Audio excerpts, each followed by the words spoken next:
A game of Guess Who awaits the Cropdusters tonight. Which batters will we see? The ones who scored 10 runs against the Senators 2 days ago, or the ones who struck out 16 times versus the Alexandria Aces yesterday? That will be determined tonight versus the Silver Spring-Takoma Thunderbolts, the second game of their 8-game series this season. I'm Jish Sokolsky on the call alongside Jack Feldman, ready to bring you this one in. Wow, yesterday was quite a hard watch to watch these Cropdusters bats, Jack. Jish, yesterday was just a flat-out dominating performance by the Alexandria Aces. That's really the only way you can put it, just utter domination. And it really seemed like it was the outlier for this Cropdusters offense. Seemed like they just faced a buzzsaw of an Alexandria Aces pitching staff. And all the other games, the offense has been really good. So I'm expecting them to come out firing tonight against the T-Bolts. It was the starter, Zach Kwasny, named the Cal Ripken League Pitcher of the Week for his efforts yesterday. 14 strikeouts in the start in 7 innings. That's okay. Today, the Cropdusters will start off against the lefty from Frostburg State, Todd Murphy. Already pitched once against the Cropdusters. 1 inning his last outing.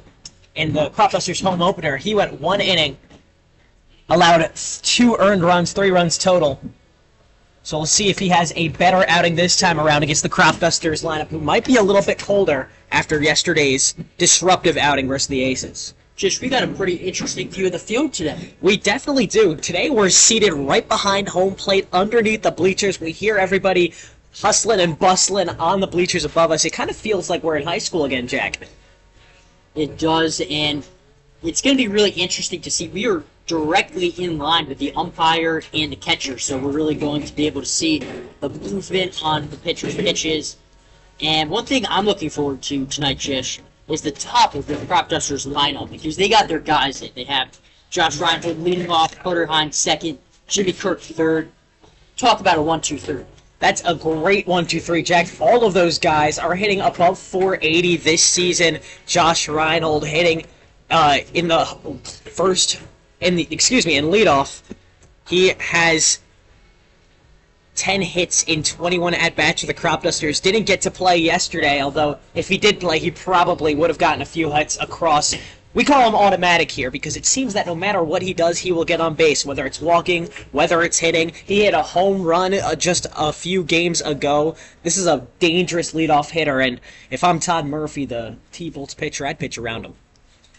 The thing is, if you pitch around him, you have to face Carter Hines and Jimmy Kirk, so it's going to be really tough for Todd Murphy to navigate the top of this Dusters lineup.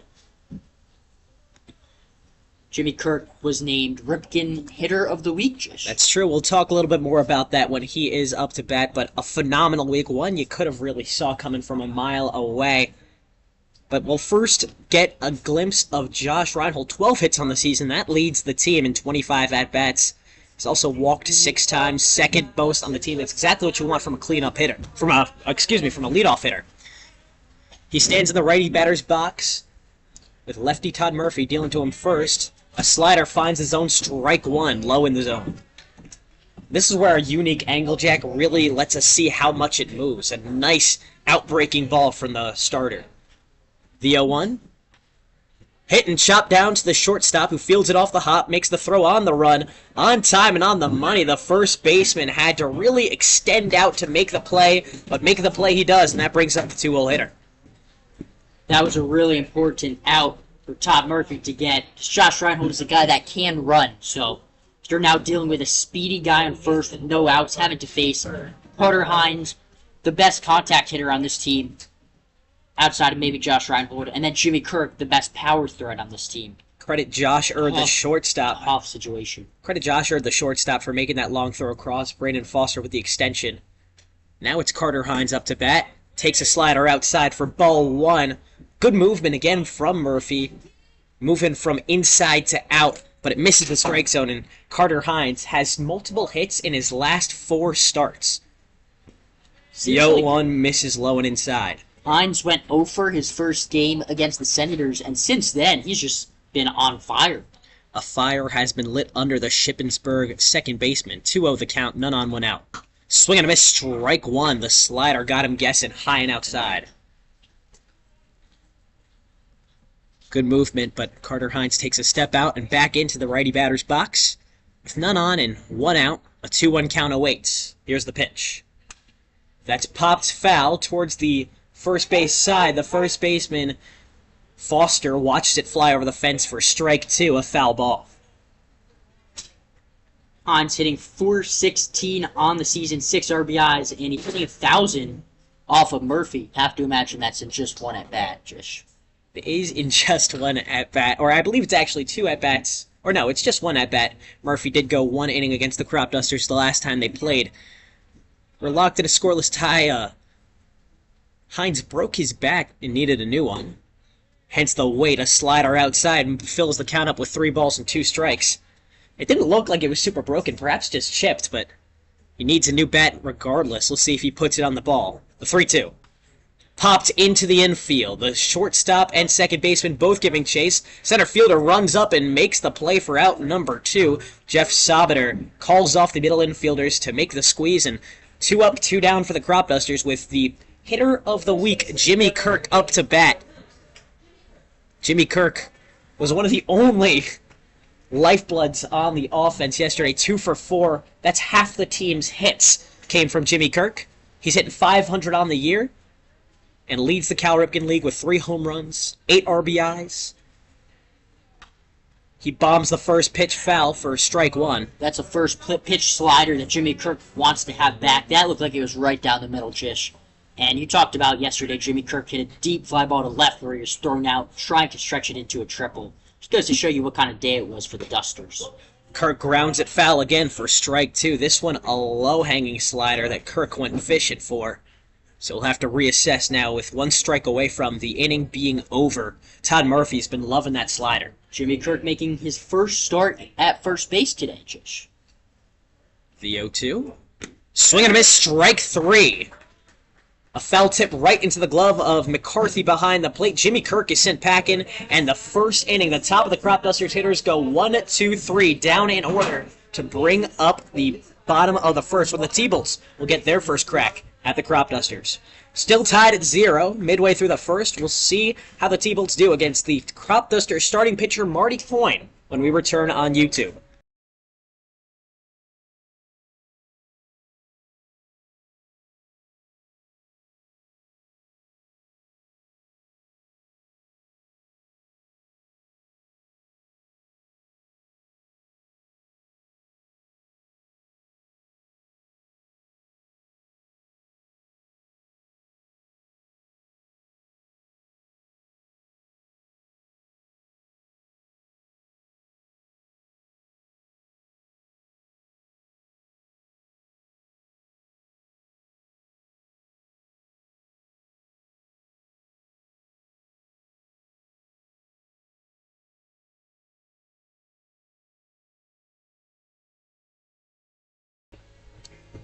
Still locked at 0 halfway through the first inning, and we've got a fresh face on the mound for the Cropdusters. Marty Coyne, the UPenn lefty, got here maybe an hour and a half ago and is now starting for the Cropdusters. We saw the Cropdusters do that with pitcher Peyton Brannick a few games ago, and it worked out well. He pitched the first leg of a 10-0 shutout. We'll see if Marty Coyne has similar success, and his college stats prove that he might. Pitched 28 innings for the Ivy League side. Started 5 games, went 1-0, with a save on the season. A 7.71 ERA, 32 strikeouts for Marty Coyne, and he's pitching to a fresh face behind the plate too. And Quinn Ahern, his UPenn catcher, both of them playing in their first Cropduster games. That's really cool to see 2 teammates make a battery like this in summer ball, and it's always cool for us to see new faces on this Cropdusters team. The Cropdusters started out with 3 catchers on roster: Jason Janesco, Quinn Ahern, who's behind the plate today, and Connor Spellman, who you've heard in the past. All of them have pitchers who pitched to them in college, playing with them on the Cropdusters. Glad to see this lineup, this pitcher and catcher pairing to start things off. First pitch breaks in and misses inside for ball 1 to the T-Bolts leadoff hitter, Jeff Sabiter. 1-0. That misses inside again. The fastball makes it 2-0. Jeff Sabater went 2 for 4 the last time the Cropdusters played the T-Bolts with 2 runs batted in and 2 steals. He's gotten off to a really good start in the season, hitting .500, and Coyne has a really nice sweeping slider that sweeps across that zone that's really tough on lefties. So this is a very uncomfortable at-bat for Sabater. Sabater, a lefty center fielder, looks at one low and away for ball 3. The fastball misses just off the lower outside corner. Good snag from Ahern behind the plate. 3-1 the count, no outs. That misses low. Jeff Sabater takes his base.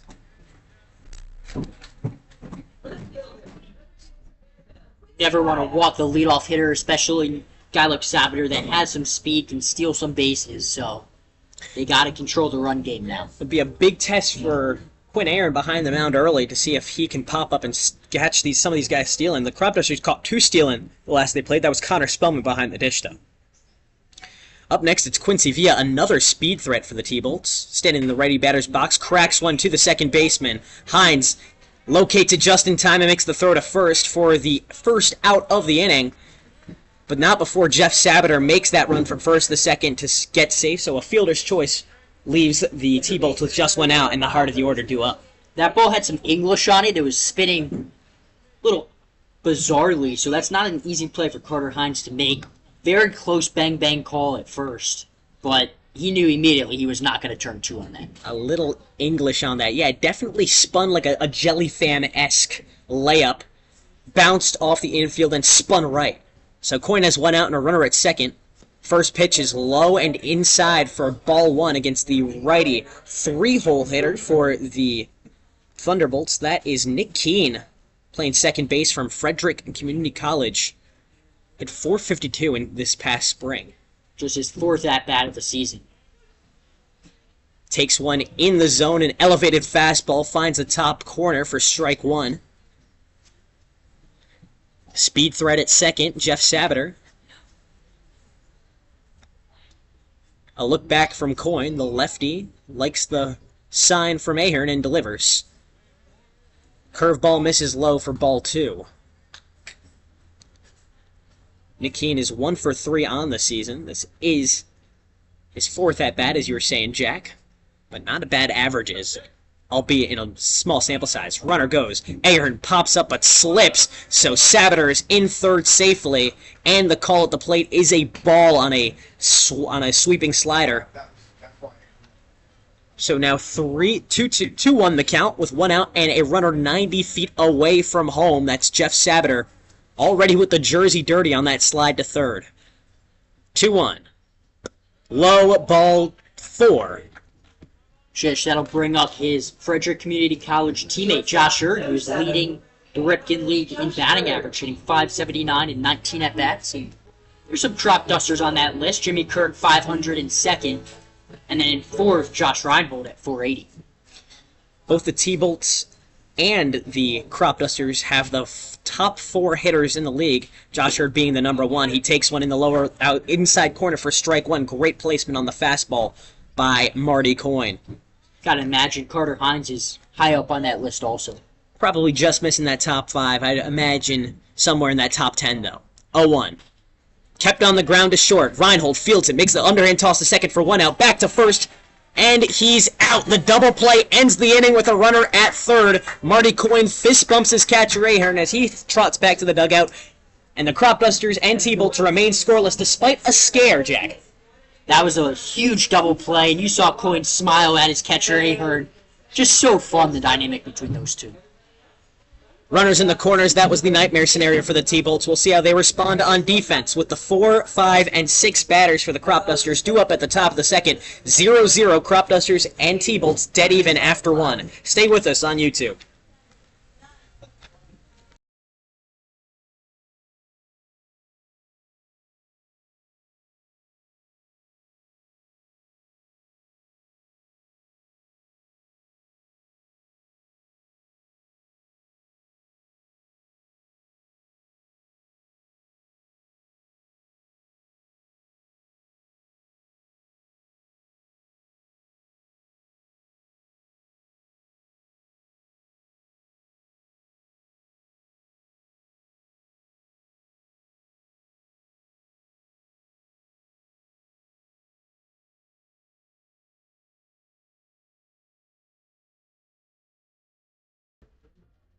Top of the second, still scoreless.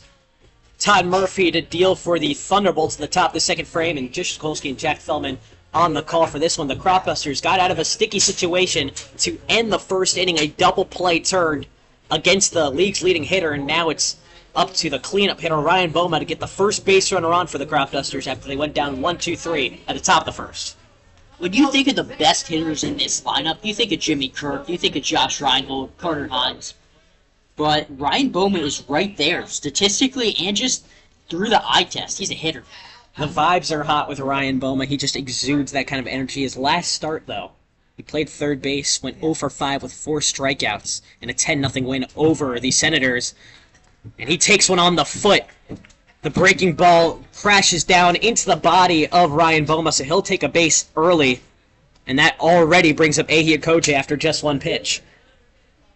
Another one of those great hitters for the Cropdusters, hitting .381 on the year. Koje settles into the righty batter's box with a runner on for the first time for the Cropdusters. That's Ryan Boma. And to be fair to Boma, the entire team struggled to hit last night. It wasn't just him. It was in the 10-0 victory, though. He didn't get to play yesterday. Although if he did play, perhaps he could have put a bat on ball. First pitch, a slider misses high and away to Koje. Here's the 1-0. Koje pops it to shallow right. First baseman and right fielder giving chase into foul territory, but it falls out of play for strike one. Koje got a pitch to hit there, just missed it. A little bit too late. But now that he's got the timing of this pitcher down for a little bit, he's seen 2 pitches already. We'll see if he decides to put some damage on this baseball. He's not throwing particularly hard, but his fastball does have some downward movement. 1-1. High and away, the slider misses. Ball 2. Perhaps a little bit of a curveball, some north-south action on it.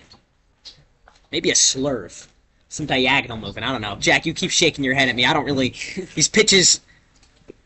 A little bit of a crapshoot as the slider finds the heart of the strike zone for strike 2. We don't have the TrackMan, but if I had to guess, I would guess that was either a fastball or a changeup. They had that shape. If you see a curveball or slider, it's going to be breaking right to left from our point of view. 2-2.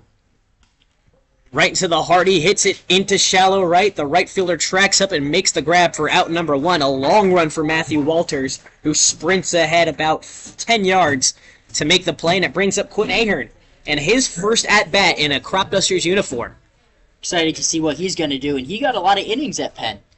He did get quite a bit of at-bats at Penn in 13 starts, 51 at-bats at 255. Takes a slider outside for ball 1, and one thing about Quinn Ahern is he's got a very athletic family. His sister Shaylin is a women's lacrosse midfielder at the University of Maryland, was the 2023 Big Ten Midfielder of the Year. That's a nice slider dropped in there by Murphy. It does even the count at 1-1, with a runner at first base, Ryan Boma, and 1 out. A look back and the delivery. Ahern keeps it on the ground and fell for strike 2. Bounced right off the bottom of his bat. He was a little too high on the swing as Murphy buried the pitch with a lot of movement in there.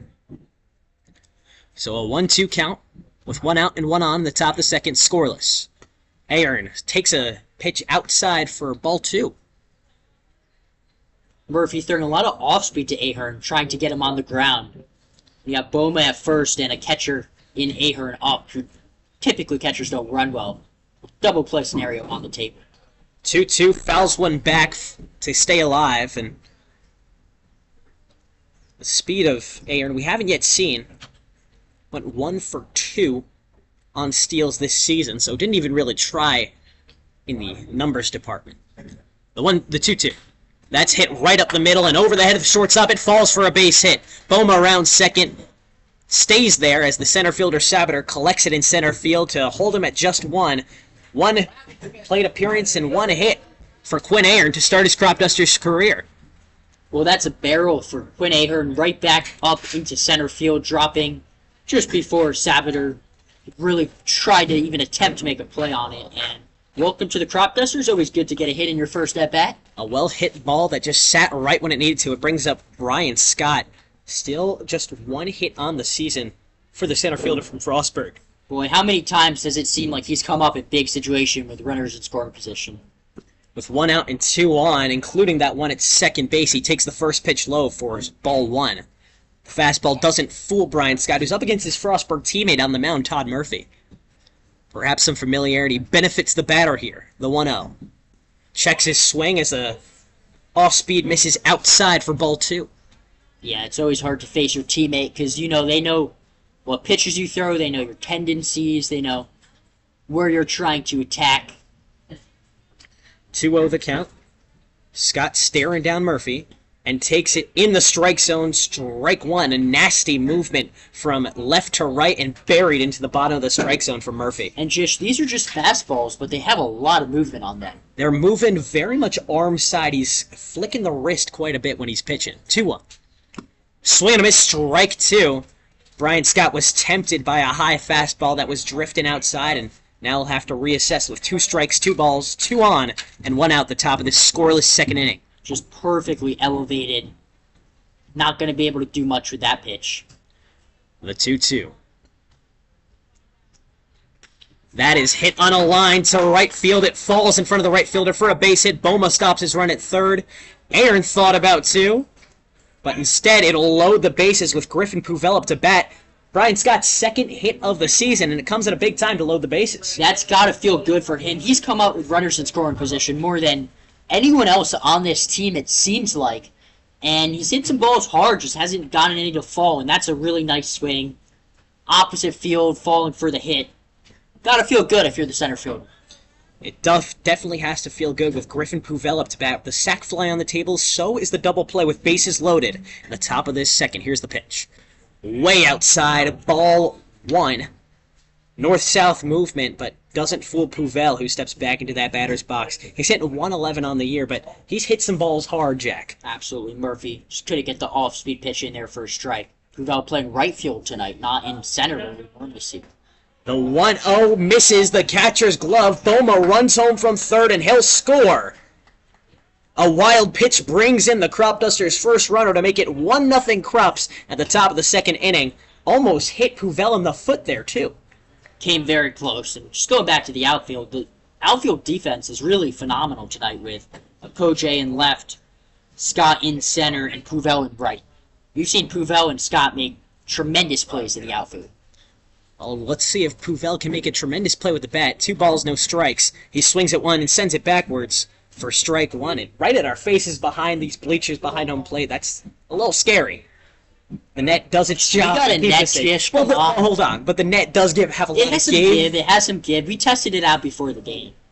2-1, fouled again. Strike 2 down the right field side. Puvel has the double play off the table after the wild pitch brought the runners to second and third. If he puts one in play or even pops it to the outfield, he's looking at another RBI this season. The 2-2. Fouled off to stay alive with 2 balls and 2 strikes.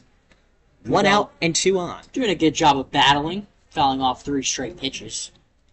Cropdusters just took a 1-0 lead off a wild pitch earlier this inning. The 3-2. That is hit on a rope to right field, and it falls for a base hit. Ahern scores from third, and Scott tried it from second, but he was tagged out. The long reach from McCarthy got the throw in time and tags out Scott for out number 2, but not before the Cropdusters score their second run. That was a really weird play. You didn't know if that was going to fall, so Ahern stayed on third base to tag. Brian Scott got a little bit of a better read, was right behind Ahern. They were maybe 4 or 5 feet separating the two, and the throw came into the plate. It was a bang-bang play for Ahern sliding in, and then as soon as the catcher missed the tag on Ahern, he had to then try again for Scott, and Scott was out by a good couple. The throw was on time. A really impressive job from Matthew Walters, the right fielder, to pull it up and throw it in there. It's hard to tag 2 people at once, and McCarthy, I guess, couldn't quite get the tag in time. So it brings up the bottom of the order. Kevin McMeans looking for his first hit as a Cropduster. The throw back to first, not on time. Puvel slides back to first, head first, with 2 outs and 1 on.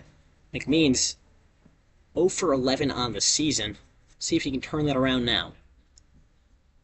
First pitch is swung through for strike one. That fastball again, a little bend inside before it cuts outside arm side. Lefty versus righty is benefiting the lefty so far with that movement. It's got a little bit of two-seam action to it. 0-1, a swing and a miss again for strike two. This time buried it low and inside. A nice sweeping curve there. 2 strikes, 2 outs, no balls and 1 on. Cropdusters lead 2-0 in the top of the second. Here's the 0-2. Misses high and away. Puvel tries for second. The throw is on time, but the tag is not. Griffin Puvel slides feet first into second for the successful steal. Didn't get the best jump, but the throw was not accurate enough to tag out Puvel. I think Puvel saw something in the middle infielder's positioning. I think that was a delayed steal, Jish. I think he just saw Josh Erd and Nick Keene were playing really far from the base and just took off as soon as the catcher caught the ball. 1-2. McMeans looks at a fastball outside for ball 2. McMeans, after going down 0-2, evens things up with 2 balls and 2 strikes. 2 outs and a runner at second. Cropdusters lead 2-0. Murphy takes a look back and delivers. Fouled off to stay alive. It's 2-2. A good survival swing from McMeans to make this pitcher work. McMeans has gotten a couple of pitches in this at-bat to hit. Obviously 0 for 11, not the start you want to get off to, but still very early. He still has plenty of time to turn his season around. 2 balls and 2 strikes. 2 outs with the runner at second. Cropdusters lead 2-0. Swing and fouled back. The away Cropdusters fans love the survival swing from McMeans. Still in search of his first Cropdusters hit. Murphy really burying that sweeper down and in on righties. We saw him throwing at Boma's foot, and that's really where he's aiming there. 2-2. That is hit deep into left and back. The left fielder tracks back, and it is over the wall off the light pole. Kevin McMeans' first hit as a Cropduster is a no doubt about it dinger. 4-0 the score. McMeans brings in 2 with the home run ball. What a beauty! Kevin McMeans with the light tower power, and you saw how excited the dugout got for him whenever you're in an 0 for 11 slide and break it that way, all for the light tower, Jish. No doubt about it. He had struck out 8 times coming into today, was really getting frustrated. Finally, it's got to feel good to get his first barrel, and it knocks off the light pole. We saw Patrick Sanchez put his hands up in the air. He knew it was going all the way before it even got out of the park. As Reinhold is up to bat, the top of the order. He grounded out his previous at-bat. He fouls off the first pitch, but Patrick Sanchez, another one, who his first Cropduster hit was a home run. Now McMeans adds his name to those College of Charleston hitters who get a home run in their first hit. Reinhold takes a fastball inside for strike 2. Didn't like the call on that one. He took a second to step out, take a deep breath, reset. 0-2 with the inning on the line. None on after the home run. With 2 outs and bases empty, let's see if Murphy can put him away. 2 low, ball 1. Fastball just missed the south part of the strike zone. Reinhold seeing the zone a little better after getting the strike call on the inside part. And after a game like last night where it was just so frustrating, must be great for the Cropdusters to get off to the start. 4 runs already in this second inning, with the top of the order now up. Reinhold takes a fastball outside for ball 2. Evens things up with 2 outs and none on. The 2-2. Swing and a miss, strike 3. Reinhold is 0 for 2 on the day, but the Cropdusters score 4 in the top of the second inning to score the first runs of the game. It's 4-0 midway through the second, all highlighted by a home run from Kevin McMeans. None left on, with 4 across. Crops lead at 4-0 as we head to the bottom of the second. Stay with us on YouTube.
4-0 Cropdusters in the bottom of the second inning. You just heard Kevin McMeans get his first hit as a Cropduster, and it was a 2-run home run. We'll see how the Thunderbolts respond now in the bottom of the second against Marty Coyne, who didn't allow a single run in the first inning. Jish, Sokolsky, and Jack Feldman on the call, and Coyne's first pitch is a fastball outside. 1-0 is fouled off. A little late on the swing was the leadoff hitter Matthew Walters, the right fielder from Cornell. Did a great job defensively at the top of this inning to hose down a runner to rob it from being a 3-0 game early. Walters cracks one into shallow right. Puvel sprinting up, but it falls for a base hit. Walters trips around first base, but he'll stand up for a single. If you're Marty Coyne, you're pitching with a 4-run lead. He's just got to be focused on throwing strikes, letting his defense work. And this is a kind of game that you just kind of feel like it could be an offensive explosion for the Cropdusters. So if you're the T-Bolts, you want to get on the board here, get one back, make it a ball game. You don't want to say anything too early. It's 4-0, but it's the bottom of the second as Braden Foster, the next hitter, cracks one into right. And rounding for third is Walters. The throw is on time, and the tag is not! It looked like McMeans tagged him out, but the umpire signals for safe as he slides in feet first. It looked like McMeans got the ball on his chest, but did his feet touch the third base bag first on a feet first slide? Perhaps. Well, the Cropdusters dugout is fired up about that. It looked like the throw beat him there. He must have gotten under the tag, Jish. And what a tremendous throw that was. That was an absolute bullet. Credit Griffin Puvel in right field for making the throw all the way across the field to the third base bag on time. The tag just was not there. Perhaps base path interference could have been called as well. McMeans standing right in between second and third. But it brings up Jack McCarthy, the catcher. Takes a pitch low for ball one. McCoyne just gave up his first 2 hits as a Cropduster. We'll see how he responds with runners in the corners. Next pitch has plenty of movement, but misses inside ball 2. And it wasn't the runs that make me think this could be an offensive explosion, Jish. It's the at-bats. Everyone from top to bottom having tremendous at-bats in the first inning. 2-0. Misses low for a ball 3. Coyne's fastball can't find it. Still a double play on the table, which could bring in a runner. That's how the previous inning ended, with runners in the corners and no outs. 3 balls, no strikes. And he doesn't throw one there. A fastball misses low and inside for ball 4. A 4-pitch walk to Jack McCarthy brings up the 8-hole hitter, Ryan Quadros, getting his first at-bat versus the Cropdusters. And you see Josh Reinhold lift his hands up in the air a little bit like, why? I think he's a little frustrated with some of the calls early on. Something to monitor as we move forward. There's bases loaded with no outs and the tying run at the plate. It's Ryan Quadros, the third baseman from Marymount University. Righty takes one low for ball 1. Coyne struggling to find that strike zone early. Coyne missing down on pretty much all of these balls. He's going to try to make an adjustment. So far, 2 hits and 3 walks for Coyne in his second inning of work. Fouled backwards for strike 1. That moved with a lot of speed off the backstop. Just that was right at us. Just a few inches away from this fence. Don't ask me to make a play on that one, Jack. It was moving lightning speed. Sack fly on the table with no outs and bases loaded. 1-1. Misses low, ball 2. If you're Coyne, you got to throw strikes. You're going to trade an out for a run when you're up 4 in this situation. Infield playing back, corners in, but double play depth for the middle infielders. 2-1, misses outside just barely. The fastball can't come in for ball 3. Coyne's pitching low and away against these hitters. He doesn't want anything to pop up. He's looking for weak contact. He's not missing by much. He's all around him. 3-1. Kept up the middle. Hines fields it, makes the throw to second for 1 out. The throw back to first is on time for out number 2. The second double play of the game brings 2 outs on the scoreboard, but not before a run scores from the T-Bolts. Matthew Walters came home to make it 4-1. Cropdusters lead in the bottom of the second inning, but the T-Bolts work their way back, and it's night and day from what we saw last time the Cropdusters played the T-Bolts, where the Cropdusters just kept piling on runs before the T-Bolts made a run. T-Bolts responding right away. Great block from Quinn Aaron behind the dish on a wild pitch from Marty Coyne to keep the runner glued at third. There's 2 outs, and the bottom of the order hitter Ethan Warner up to bat. That was a big double play for Coyne. Bases loaded, no outs. 1-0, swing and a miss, strike one. Really changes the outlook of the inning. It really does. It takes the sac fly off the table with the runner at third. But all it takes is a well-hit ball from Warner to bring him in. 1-1 the count, 2 outs, here's the pitch. Misses low, great block from Aaron. 2 balls to 1 strike. Aaron had to put the glove between his legs to stop the ball from traveling to the backstop. And Coyne, obviously familiar with Ahern, both playing at Penn. And that's really big. When you have a catcher you can trust to throw the ball low in the zone, block it up with a runner on third. The 2-1 offering is chopped to third. Excuse me, the shortstop makes the play. The throw across the diamond is on time and on the money for out 3. That'll do it.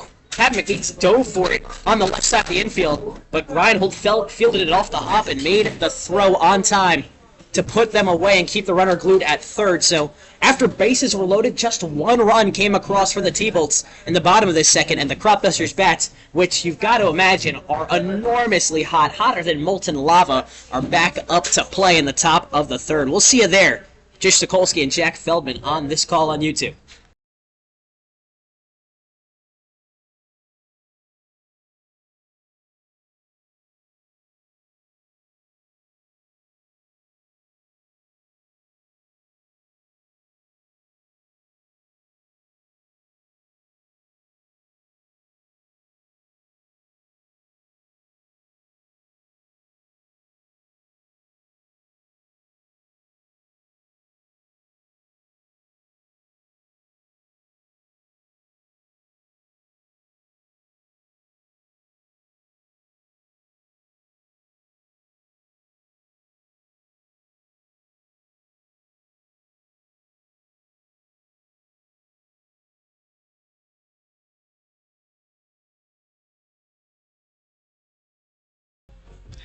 4-1, the Cropdusters lead over the Thunderbolts after 2 innings of play. We've seen home runs, we've seen bases loaded, we've seen double plays, we've seen it all today. Jish Sokolsky and Jack Feldman on the call for this one.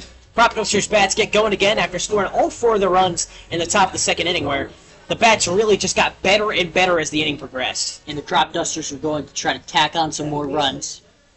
With the heart of the lineup coming up, number 2 hitter Carter Hines leading off for them. Carter Hines is 0 for 1 on the day so far after flying out his previous at-bat to center field. But he's had multiple hits in his past 4 starts. We'll see what he does his second go-around. First pitch misses low, ball 1.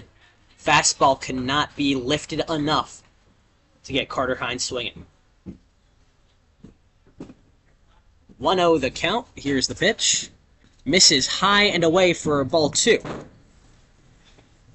North-south movement from Murphy, the lefty. Just allowed 4 runs his last at-bat, or his last inning, but also struck out 2 so far in his outing.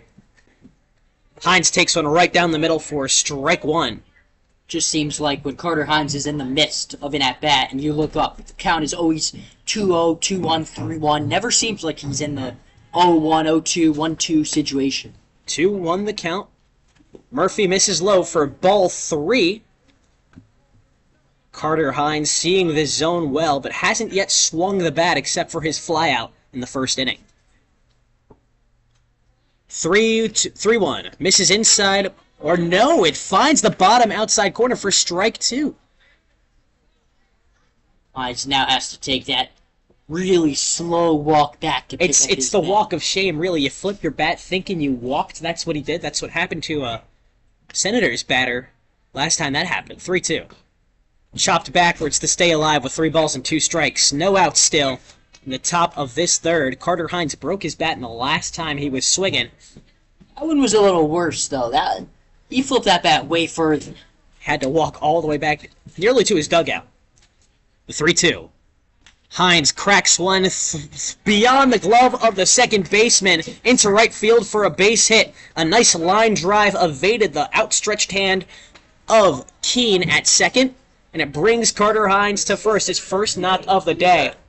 Doesn't it always seem like every Carter Hines hit is exactly the same, just punched through that right side of the infield? Always hitting to opposite field. It feels like it hits the corner of his bat, just barely getting beyond the second baseman. You need to really spread out if you're in the middle infield playing against Carter Hines. Hines the only base runner on with no outs, and the hitter of the week, Jimmy Kirk, up to bat. He takes a fastball outside for ball 1. No outs and 1 on. Cropdusters lead 4-1 in the top of this third. Runner goes. Ball misses. The throw is from his knees and misses the hands of the second baseman. Carter Hines wants 3, and he gets there standing up. So a successful steal for Carter Hines, supplemented by a throwing error from Jack McCarthy behind the dish, puts a runner in sac fly territory with no outs and Jimmy Kirk up to bat. Hines just putting pressure on the defense, and good results happen. Jimmy Kirk just continues to blister baseballs. Had 2 hits last night. 2 of 4 that the Cropdusters had all game. Kirk a swing and a miss on a fastball outside, strike 1. 2-1 the count for Kirk back at the plate. He's got Carter Hines at third base and no outs. A lot of opportunity for Jimmy Kirk. 2-1. Takes one in the strike zone for strike 2. Good east to west movement on the fastball. Little two-seam action, as you were saying, Jack, from Todd Murphy on the mound. 2-2. From the stretch he delivers. Popped in the air to shallow right. The right fielder, Walters, tracks over, makes the grab. Hines tags up from third. He's making a mad dash towards home plate, and he gets there standing up as the throw misses. A sacrifice fly will be scored for Jimmy Kirk, his 9th RBI of the year, and Carter Hines comes in from third to make it 5-1 Cropdusters in the top of the third inning.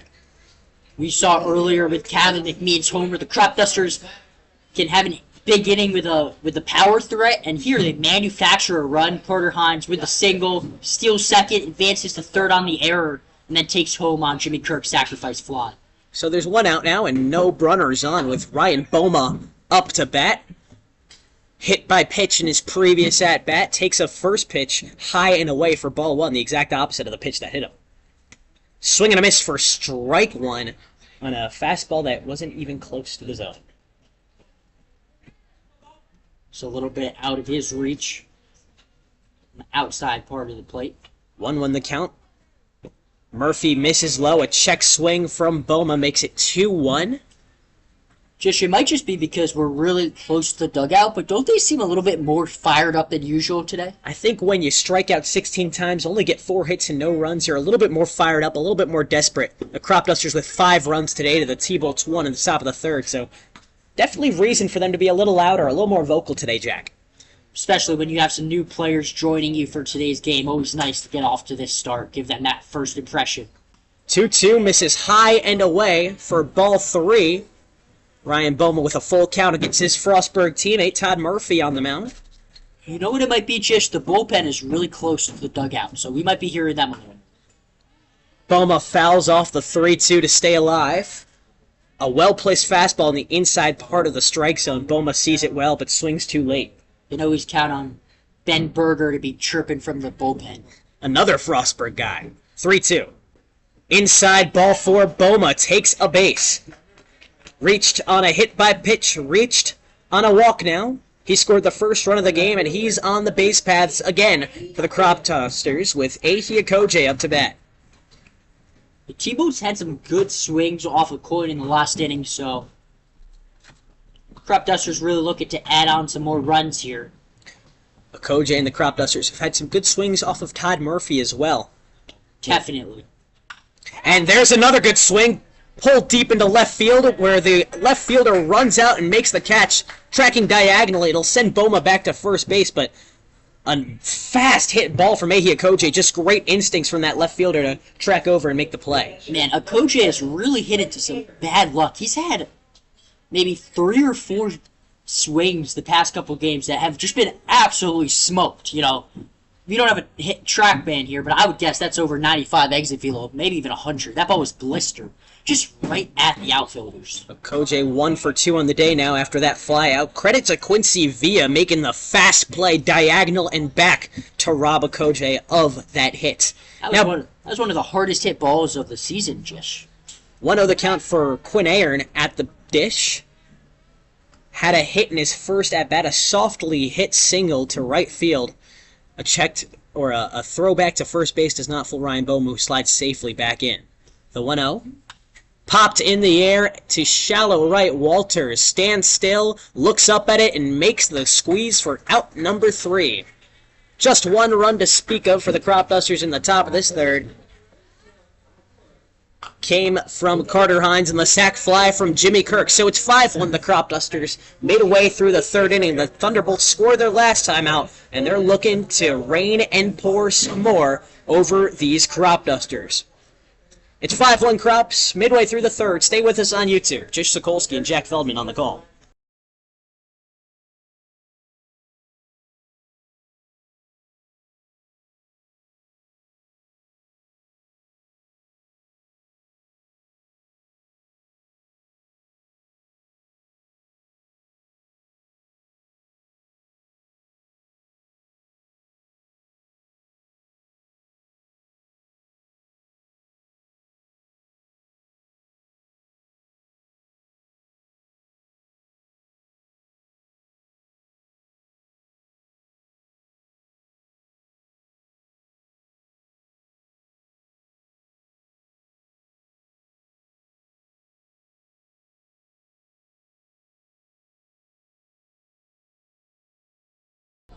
The lights are coming on here at Blair High School in Silver Spring, Maryland. I'm Jish Sokolsky in the call with Jack Feldman for a 5-1 game that the Cropdusters are leading over the Silver Spring-Takoma Thunderbolts.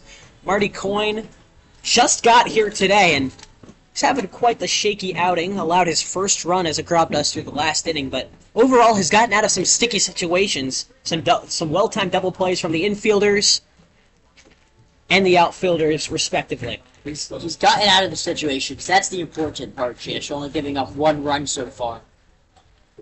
It brings up the top of the order after a pop fly ended the previous inning. So Jeff Sabater gets his second go at the plate. Walked his previous at-bat. Lefty versus lefty to start off the bottom of this third inning with the Cropdusters lead 5-1. Coyne has gotten some well-timed double plays. A testament to Josh Reinhold and Carter Hines in that middle infield, as well as Jimmy Kirk getting his first start at first base tonight. First pitch from Coyne breaks in for strike 1. The 0-1. Slides a little too far outside for ball 1, but good idea to test the slider against a lefty. Hard to diagnose outbreaking sliders when you're in that lefty batter's box versus a lefty. The 1-1 misses low for ball 2. Coyne's been missing low quite a bit with the fastball. He has to elevate it quite a bit. 2-1. That's right down the middle for strike 2. He must have heard me, Jack. He has been in Sabater's prototypical leadoff hitter. Pretty small guy, so small strike zone. Hitting .500 on the year, Jeff Sabater is third in the league in hitting. Swing and a miss for strike 3. He's out of there. Marty Coyne collects his first Cropduster strikeout. And it comes against the top of the order hitter, a dangerous one at that. So now, be a great time for Coyne to have a shutdown inning. Top of the lineup coming up. You're absolutely right. Quincy Villa grounded into a fielder's choice his last at-bat. But the righty steps up looking for his first hit of the afternoon. First pitch is in there for strike 1. Fastball right down Broadway. Quincy Villa just caught staring at it. The 0-1 misses low and skips out of the grasp of Aaron behind the dish for ball 1. And Villa was responsible in the outfield for a rob and a Kojay of a hit in the top of this inning.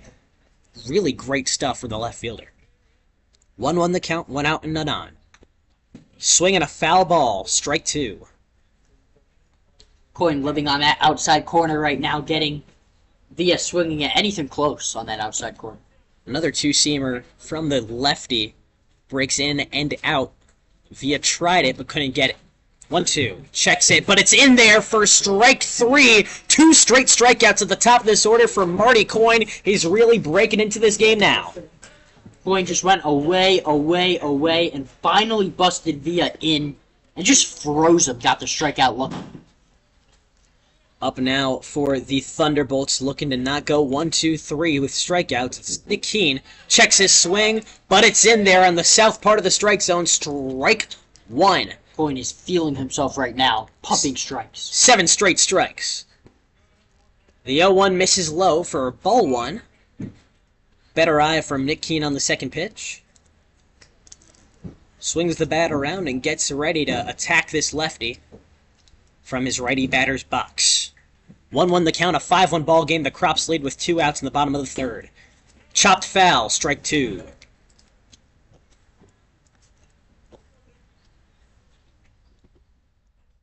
Marty Coyne with 3 walks on the day. Nick Keene, one of the members of the T-Bolts, he walked his last at-bat. 1-2, 2 outs. Swing and a miss, strike 3. 3 up, 3 down, all put away on strikeouts. Marty Coyne has come alive in this 3rd inning. He keeps the Cropdusters lead at 4. It's 5-1 after 3. Cropdusters bats looking for their 3rd straight inning with some runs. And that'll come at the top of this 4th when we return on YouTube. Jish, Sokolsky, and Jack Feldman on YouTube.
After 3 innings, the Cropdusters lead 5-1 as the lights turn on here at Montgomery Blair High School. And the Cropdusters bats are also turning it on, but the T-Bolts are responding with a counterpunch of their own. There's a new pitcher out there. It's number 22, Ethan Grebe.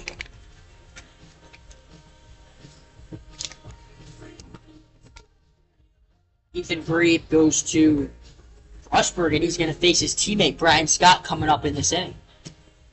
You're absolutely right, Jack. He will be a part of these Cropdusters bats. 2 straight Frostburg pitchers. The starter, Todd Murphy, also hails from the Western Maryland University, and now it's Brian Scott up to bat. Got his first hit of the day in his first at-bat, a single to load the bases. We'll see if he's got another hit in him against another Frostburg teammate. Grebe, a righty, was a transfer from Anne Arundel Community College, so stays in the state for school. First pitch is low, but with a lot of speed. Ball 1. 1-0 the count with 1 out, with no outs for the leadoff Brian Scott. Here's the 1-0. Has to duck to avoid it and adjust his helmet.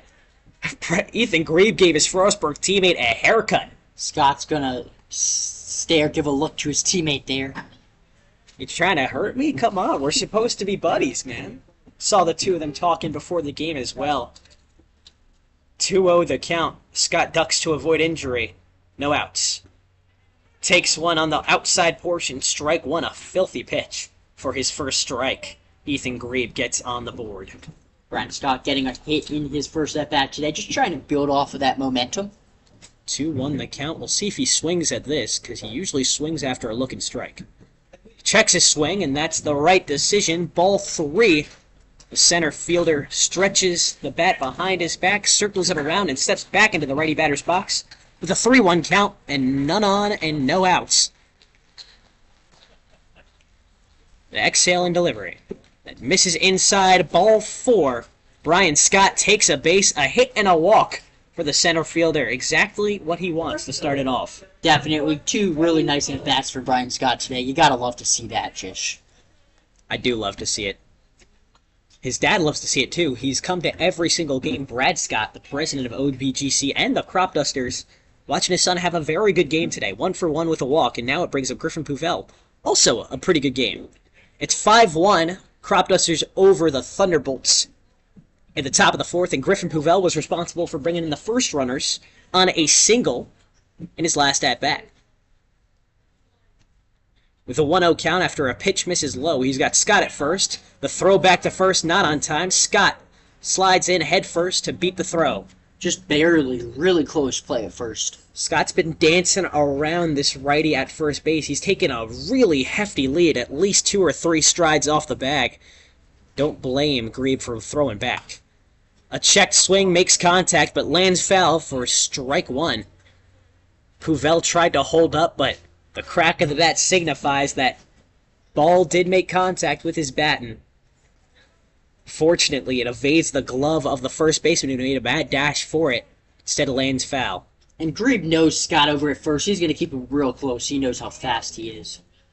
1-1 the count. Runner goes. That's in there for strike 2, but the challenge throw does not come to Scott, who slides into second safely for another stolen base. That's one thing Brian Scott is very good at. He gets on base. Even though he only has 2 hits this season, he's gotten on base through fielder's choices, through walks because he's a pinch runner sometimes, and he likes to steal. He takes advantage of his time on the base paths. 1-2 the count with a runner at second and no outs. Scott taking a lead from second. Puvel takes one low for ball 2. Scott got thrown out on the base paths at home, trying to stretch a single, trying to score from second. Credit more the better defense on that. Matthew Walters with a nice throw in from right field to throw out Scott.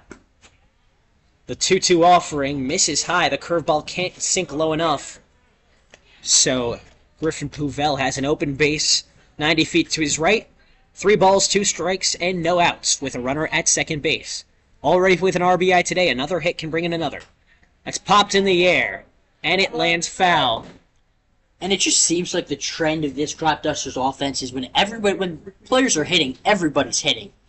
Today especially, just the entire lineup having good at-bats, top and bottom. And when players aren't hitting, it seems like the entire lineup seems to struggle together. A very cohesive unit, still just a week and a half into knowing each other. Game 9 of the season, 3-2. Misses inside, ball 4, Puvel takes a base. So 2 batters faced for Grebe, 2 batters walked, and it brings up the bottom of the order with Kevin McMeans up to bat. Last time he came on these base paths, lightning came off his bat. He cracked a 2-run homer. He's got 2 on this time. A similar result would bring in 3 and balloon this game to 8-1. Currently 5-1 in the top of the 4th. McMeans, the home run hitter, up to play. Here's the first pitch. He takes it inside, strike 1. Great movement. McMeans shakes his head. Doesn't think that's the right call. It seems like Grebe is paying extra attention to Brian Scott over at second, dancing off of that base. He's got the shortstop shaded right behind him.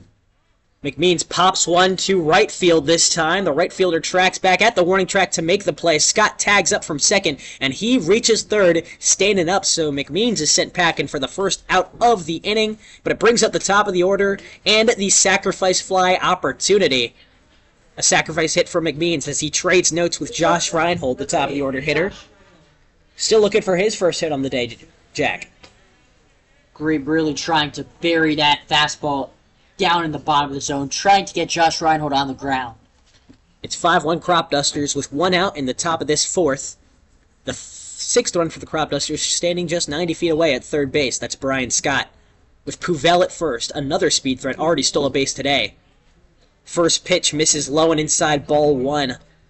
A north-south looking fastball. Can't find the zone, and Reinhold sees it well. 1 ball to no strikes, 1 out, and runners in the corners. While the sac fly is on the table, so too is the double play. Reinhold continuing to have competitive, great at-bats. 1-0 the count. Grebe takes a look at first at Puvel, who's already stolen a base today. 1-0. Hit foul to the right field side for strike 1. Loud pop of the bat. It traveled quite a bit, but lands foul regardless. If he puts that in play, we're looking at base hit and a 6-1 ball game at least. 1-1 the count. 1 out and runners in the corners. Here's the pitch. Low and inside, ball 2. The fastball is not located well from Grebe. Reinhold sees it well again and goes ahead. 2 balls to 1 strike. All of the Cropdusters hitters being really disciplined this inning, doing a good job of laying off that fastball inside. 2-1, misses in the exact same spot, low and inside, ball 3. Reinhold a ball away from loading these bases with Carter Hines up on deck. That pitch is on the black, though. It's pretty close, and if he keeps hitting that spot, he's going to start to get that call. 3-1. High and inside, Reinhold ducks away from ball 4 to take a base and load the bases up. That'll warrant a meeting between Grebe and his catcher, McCarthy, before Carter Hines steps up to bat in his righty batter's box. It seems every time the bases get loaded, there's always a pep talk trying to get these pitchers to get their right pitch to force weak contact. A double play would end the inning, but any ball put in play, even a pop fly from Carter Hines, would put in another run for the Cropdusters. Still just 1 out. Beautiful weather today, Jish. Absolutely beautiful. It's pretty cloudy. There's some overcast over us, but temperature-wise, we're fine. And I looked at the weather forecast, no chance of rain. It's you couldn't write a better day. If you're into overcast, that is. 1 out with bases loaded at the top of this 4th. Crops lead 5-1, and that's hit right back up the middle. Line to the pitcher, who makes the catch for 1 out, but the throw to third to pick off Brian Scott is not there, well over the head of the third baseman. So a throwing error back to third brings in Brian Scott to make it 6-1, brings Puvel to third, and Reinhold to second. Could have been a devastating play for the Cropdusters. A really athletic play from Grebe initially, but he almost panicked when he caught that line out. Sometimes Jish, pitchers struggle to throw to bases other than home plate. It's just one of those weird baseball things. Did everything right, caught the comebacker, immediately looked to throw to third. He would have had him by a mile at third, and just threw it way over his third baseman's Quadro's head. So it brings up the 3-hole hitter, Jimmy Kirk, playing first base tonight. First pitch is on the low corner for strike 1. Kirk still hitless today. A strikeout and a sac fly to his name with 2 outs and runners at second and third. He can bring in some more RBIs. He has 9 already on the season. That leads the Cal Ripken League as he takes the second pitch low for ball 1. Kirk in position to do some 2-out situational hitting with runners in scoring position. 1-1. Checks his swing, keeps the bat on the shoulder for ball 2. A slider, high and away. 2-1 the count. Jimmy Kirk, the Cal Ripken Hitter of the Week. Up to bat in search of his first hit. He's 0 for 1 on the day. 2-1, 2 outs. Checks his swing. It's inside, ball 3, right at his wrist area. A good eye from Jimmy Kirk. He's a ball away from loading the bases with the cleanup hitter Boma up to bat next. 3-1 count. You have to be careful here. This is not the guy you want to make a mistake to. 3-1. That is hit well up the middle and through for a base hit. 1 run scores Puvel from third. Jimmy Kirk stops his run at first, but the runner from second, Reinhold, crosses home plate as well. 2 more coming off an RBI single from Jimmy Kirk. It makes it 8-1 Cropdusters. That's the mistake you wanted to avoid, Jack. And Bryce Grebe has to step back onto the mound with the cleanup hitter, Ryan Boma, set to do some damage. This entire Cropdusters lineup is hitting tonight, giving a lot of trouble to these pitchers. 3 runs already in the top of this 4th inning. The Cropdusters lead it 8-1 with 2 outs in the top of this 4th. Ryan Boma takes one low and away for ball 1, and there's an interesting relationship between Ryan Boma and Jimmy Kirk at first base. His brother, Ryan Boma's brother, Michael, was a first baseman for the Cropdusters 2 seasons ago in the Crop's first season, and after sustaining an injury, the Cropdusters called up Jimmy Kirk from the MCBL to kind of, just give them some more depth. And lo and behold, Jimmy Kirk comes in, leads the team in home runs that year, leads the team in home runs the next year, and so far leads the team in home runs this year as well. So the Bomas... So Kirk has a lot to thank to these Bomas. We'll see if Ryan can bring him around the base paths. The 1-1 is fouled off for strike 2. Quite the story. And I guess Ryan has to thank his brother for Jimmy Kirk's phenomenal season that he's having so far. 1-2 the count with 2 outs, and Jimmy Kirk at first. Boma takes one off his shoulder, his second hit by pitch today. There must be a vendetta against Boma. He's taken a pitch from 2 Frostburg State pitchers on his shoulder, on his foot, and he takes his third base of the night. Still no hits for the cleanup hitter. That one's going to hurt a little bit more than the one off of his foot. What do you think hurts more, a fastball to the shoulder or a tattoo on that same part of the shoulder? You would have experience playing baseball. I don't know what a fastball feels there. I've never had a tattoo on my shoulder, so... Yeah, but just use your imagination, I guess. Listen, once you get to first base, the pain usually goes away. Ehia Koje pops the first pitch he sees into shallow right. The second baseman tracks back, but Walters calls him off, makes the long run up 5 feet away from the grass to make the dirt to make the play, and it'll put the Cropdusters bats to bed finally. 3 runs came across with 2 left on in the top of this 4th inning. Another productive inning for the Crops bats to make it 8-1 after the midway through point of the 4th inning. Thunderbolts looking to get back on the scoreboard in the bottom of the 4th. Stay with us on YouTube to see if they do.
Marty Coyne, the lefty for the Cropdusters, stays out there for the bottom of this 4th inning, coming up in just a few moments. After going 1-2-3 his last inning with 3 strikeouts and getting a lot of bat support, 3 runs at the top of this inning, the Cropdusters lead it 8-1, and Coyne is staying out there for a 4th inning of work.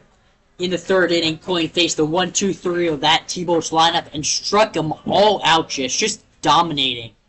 And he's looking to put the finishing touches on what would be a really solid start. Well, first he'll have to get through Josh Erd, the league's leading hitter, but he strikes him first with a foul ball on a fastball. Erd grounded into a double play his last at-bat. That ended the inning, too. Second pitch misses outside on the fastball for ball 1.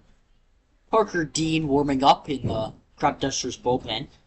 1-1, chopped up the middle to the same spot as that double play, but this time through to center field for a base hit. Erd, proven once again why he's one of the league's most dominant hitters, gets on base yet again. Matthew Walters up to bat. His walk-up song is... it's Sexual Healing by Marvin Gaye. I can feel it right, babe. That's one of my favorites. It's got to be one of my favorites I've heard of all batters across the Cal Ripken League.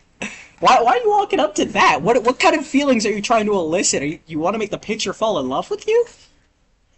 Usually when I'm picking a walk-up song, I want to strike fear into the heart of the opponent. I'm picking maybe like a song by Rush, maybe Tom Sawyer, but Sexual Healing, I don't know. Runner goes from first. He slides in after Quinn Ayrn fails to corral the ball behind the plate on a low fastball, so another successful steal for the T-Bolts. Puts a runner at second base with no outs, and a 1-1 count at the plate for Matthew Walters. Erd got a great jump at first, picked a good ball to go on, got a breaking ball in the dirt. 1-1 the count. Coyne takes a look back and delivers. Coyne right at the middle, he lines him out! Sticks the glove up and makes the squeeze for out number 1. Another athletic play from a pitcher. We saw the Thunderbolts pitcher Green make that exact same play last inning. Except Coyne didn't chuck it 10 feet over his infielder's head. And that's always a scary play, Jish, when a ball is hit that hard back at the pitcher. It's a real heads-up play. Quick reactions, and could be a flip of the coin when you get a ball that way. See what I did there? I see what you did there. Coyne getting lucky. Putting the glove up and getting a handful of baseball for out number 1. Some interesting walk-up songs by this T-Bolts team. I didn't even quite hear that last one, but it sounded like a children's one. Yeah, didn't love it. Don't know the song. Didn't love it. It brings up Braden Foster to bat. He had to hit his last at-bat. That's 6 in a row for the T-Bolts first baseman.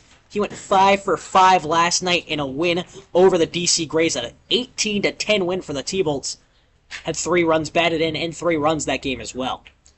Put up 18. And today the offense just looks a little dormant. The most runs the Thunderbolts have scored this season came last night. Today they only have 1. As Foster swings through an 0-1 to make it 2 strikes. With no balls and 1 out, a runner at second base. He's got a chance for his first RBI of the day. 2 strikes, no balls, 1 out.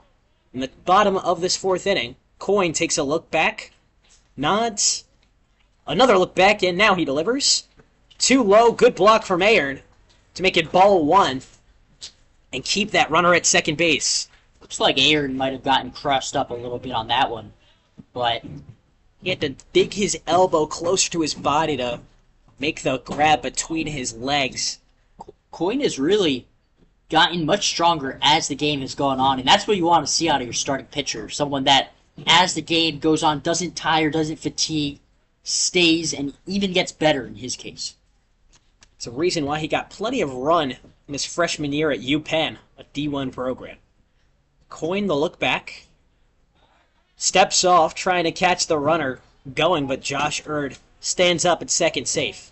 And that's just all a timing play between Coyne and his middle infielders. He did the wheel move there, looked to second, and his second baseman, Carter Hines, was breaking back to second. So no one covering the bag. That's just something that, as they get more reps together playing as pitcher and middle infielder, they'll get more used to. Quinn Ayrn, the catcher, meeting with Coyne at the mound, just going over what to do with a 2-2 count. And 1 out, a runner behind him against Braden Foster, who's one of the hotter hitters on this T-Bolts lineup thus far at this point in the season. 2-2. 2 low, ball 3, a full count. You wonder if Ayrn said, hey, you can walk this guy and set up a double play again to end the inning. Cropdusters have already turned 2 this time, or this inning. Or this game, excuse me. Foster, only 12 at-bats, but hitting .583 with a homer and 4 RBIs. He's been really good for the T-Bolts. Full count offering. Kept on the ground to third. McMeans fields it off the hop, makes the throw across the diamond on time and on the money for out number 2. A good hold from McMeans, too. He took a little beat to keep the runner at second, make sure he didn't go before making the throw across, and it shows that Braden Foster is human in his first non-hit in his last 6 at-bats. McMeans has looked really solid at third base. He plays really nice, Hopwood. One of those guys who will come up on the grass, will not wait for those ground balls to come to him, guesses right on those hoppers, and makes plays across the infield with consistency. Next batter keeps it on the ground to Reinhold, fields it off the hop, and makes the throw across on time. Jimmy Kirk has to extend for it to his left, but the lunging out number 3 is on the scoreboard. Cropdusters hold the T-Bolts scoreless again and leave a runner hanging dry at second base. 8-1 the Cropdusters lead after 4 innings of play. 5th inning on the way next. Jish, Sokolsky, and Jack Feldman on your YouTube call.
Jack, of all the environments we go to across the Cal Ripken League, I think we just might have seen one of our better gimmicks at an away game. The Thunderbolts just had kids doing relay races across the bases here, and one kid lost her shoe on her way around. Hopefully she got that back, because you don't want anybody slipping on a sandal out in the infield. A sandal in the infield is not the best recipe for It success. sounds like a euphemism, Jack, but no, legitimately, a sandal was lost in the infield. T-Bolts are trailing 8-1 to the Cropdusters, who have scored in their last 3 innings, now at the top of the 5th. Cropdusters look to do some more damage, with Quinn Aaron leading off. In his first appearance with the Cropdusters, he's 1 for 2 on the day, got a hit in his first at-bat. Flew out his last at-bat to end the inning, and now we'll see what he can do in the leadoff. He's shown some pretty solid stuff already out of all the catchers we've seen. Had a real pretty swing his first at-bat, right back up the middle. Made pretty good contact to right field in the second at-bat. It's still Ethan Grieve, the righty from Frostburg State, on the mound for the T-Bolts. He allowed 3 to come across last time out. First pitch misses inside for ball 1. Quinn Aaron takes a step away from the righty batter's box and back in, seeing the zone well. Grieve throwing a two-seamer and really busting in on righties. 1-0, off speed, low and inside for strike 1.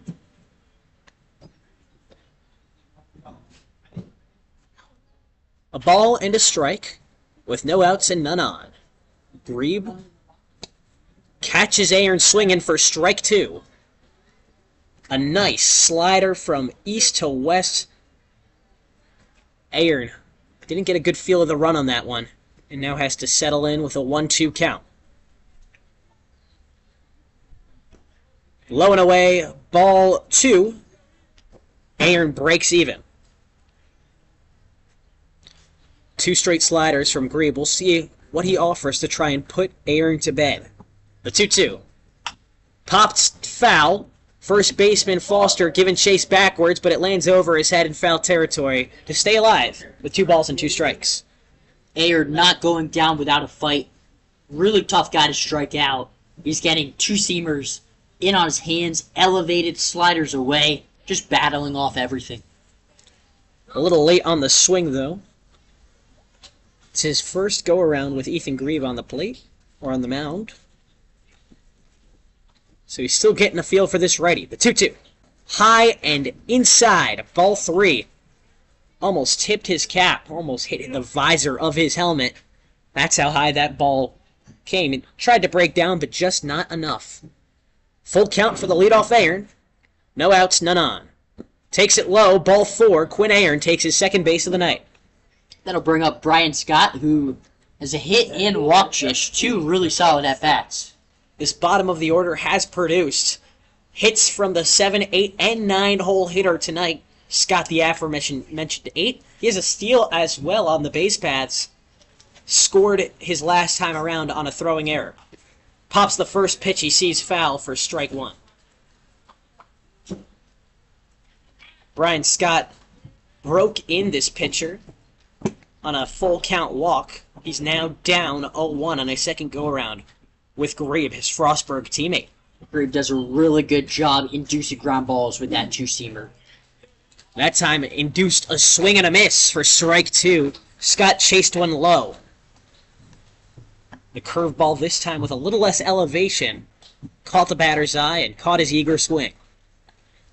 0-2, 1 on, no outs. Here's the pitch, runner goes. Scott chops it down the third base line, and it rolls foul to stay alive and send the runner Quinn Aaron back, but a jump and a steal attempt from the catcher. He already has one in college this season.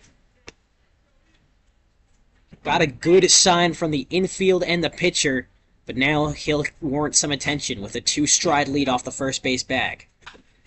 2 strikes to chop to third again, and it falls out of his hand on the throw attempt back to first, so that will bring in runners to second and first off of a fielding error from the third baseman.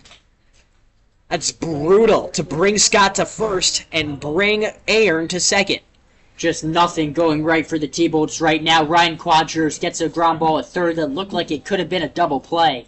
and when he was taking the ball out of his glove, looked like it slipped a little bit, just went sailing into foul territory. A really dramatic fly away from his hand. You're right about that, Jack. Now it's Griffin Puvel up to bat. First pitch slides in, strike one. Grebe has some filthy stuff. He has that two-seamer that he's busting guys in on. And that's a really nice, tight slider that he's using to get ahead of hitters, get some whiffs, but it's not commanding the zone right now. 0-1 is popped foul. Foster with a mad chase in foul territory. Hat coming off, but it lands for strike two. I would say out of all the fields in the Ripken League, Blair High School has a lot of room in foul territory. Plenty of green grass, plus a gravel warning track all around the diamond as well. It's not just in the outfield. It gives these infielders and outfielders plenty of room to work, and it's hard to really foul one off, but the Cropdusters have done it effectively. 0-2 for Puvel at the plate. He's 1 for 1 on the night with a walk as well. Brought in the first run in his first go-around. Grebe takes a look back at second. Steps off. Makes the soft toss back, but nothing doing. Runner safe at second. With no outs and 2 runners on, a chance to turn a double play would be huge for the T-Bolts. Grebe is looking for soft contact on an 0-2 pitch to Puvel. Righty to righty. High and inside, ball 1. Grebe really just throwing those 2 pitches, the two-seamer and the slider, and both are drastically different. It looks pretty easy to pick up the slider out of his hand right now. Every so often, Jack, he'll mix in a curveball, but to varying success. 1-2. Pitched low, popped into the hands of the first baseman for out number 1. A weakly hit ball to the right side. Braden Foster was all over it. But all runners are safe as they successfully step back onto their bags. Now it's Cav McMeans up to bat. For the Cropdusters, flew out his last at-bat to right field, but in his first go-around, homered to left field off the power tower over that left field fence. His first hit as a Cropduster was a dinger. 1 out and 2 on. McMeans takes it in the strike zone for strike 1. A nice slider from the righty Grebe to get ahead of the righty McMeans. 8-1 the Crops lead in the top of the 5th, with a runner in scoring position and another at first. Here's the pitch. High and inside, ball 1. There's that curveball we're talking about, but only once has it resulted in a swing and miss strike. Other few times it's failed to find that strike zone, but Grebe continues to work it in. A ball and a strike. 1 out and 2 runners on. Here's the pitch. Low and away, ball 2.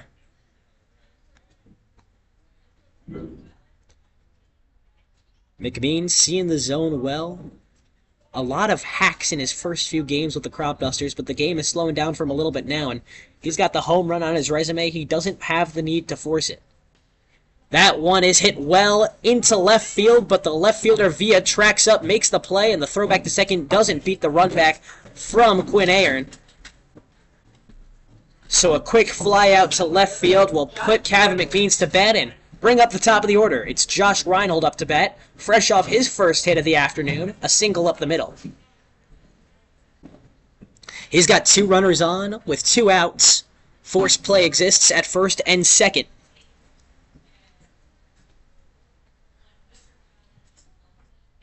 Grebe look back at the second base bag where Quinn Aaron takes a lead and delivers a slider, filthy but in the zone, strike 1. Just a really good 0-0 pitch. Breaking ball in the zone for the strike. From top and side to lower away, great break and run for the Frostburg righty. Second pitch induces a swing for strike 2. Josh Reinhold guessing at those sliders. Looked like Reinhold got gassed up a little bit. That was really hard. Down in on his hands. 2 runners on at first and second with 2 outs and 2 strikes. Reinhold with the inning on his shoulders in the righty batter's box. Takes one low and away. It's through the catcher's legs. Both runners will advance to second and third respectively. Takes the force away from all square bases and puts the force solely at first. So that would require a throw across the diamond if it is hit to the left side, which Reinhold has done. And we saw earlier this inning the third baseman struggled to field one out of his glove, something to monitor, with 2 outs and a 1-2 count for Reinhold at the plate. That's just a ball that needs to be blocked by McCarthy, letting the base runners advance into scoring position. 1-2, chopped foul to stay alive at 1-2. Right off the bottom of Reinhold's bat, it spiked off home plate. Keep those runners glued, but Aaron was itching to come home from third. Brian Scott at second. It's 8-1 Cropdusters in the top of the 5th inning. Josh Reinhold looking for his second hit of the day. A shakeoff from Grebe. He likes the second pitch. Let's see what he does with 1-2. Misses away for ball 2, but an excellent frame job from McCarthy behind the dish. Had the glove right in front of his face. It looked almost like a strike. To me, Jish. Definitely looked good. If I was the umpire, I'm calling that a strike. Great frame job from the catcher. 2-2. 2 outs, runners at second and third with an 8-1 lead. Reinhold takes one low. The catcher blocks it. Fantastic block by McCarthy. Pitch was a little low, spiked off the dirt, but McCarthy, as you said, making up for his mistake the last time, puts glove on it to keep the runners glued. But now a full count with the inning on the line. Runners at second and third. Cropdusters up 8-1 in the top of this 5th. Will more blood be drawn? Chop to short. The shortstop can't field it off the hot. It hits him in the face. Aaron scores, and Scott comes home, but the throw back there is on time, and he's tagged out for the 3rd out of the inning. And you're going to hear Coach Leader tap his chest, say, "That's on me. Bad sending Brian Scott, who got thrown out at home plate for the 2nd time today." Coach Leader, the 3rd base coach for the Cropdusters, sent Brian Scott. It wasn't the right call. It's the 2nd time today Brian Scott's been tagged out at the plate. But 1 run still scored on that sequence before the inning ended. So it's 9-1 Cropdusters. A run scores off the air. Quinn Aaron came in. And the Thunderbolts have an even steeper hole to climb out of at the bottom of this 5th inning. Now against the Cropdusters' first reliever, Parker Dean. His first inning is around the corner on YouTube. Stay with us on the site. Jish Sokolsky and Jack Feldman on the call.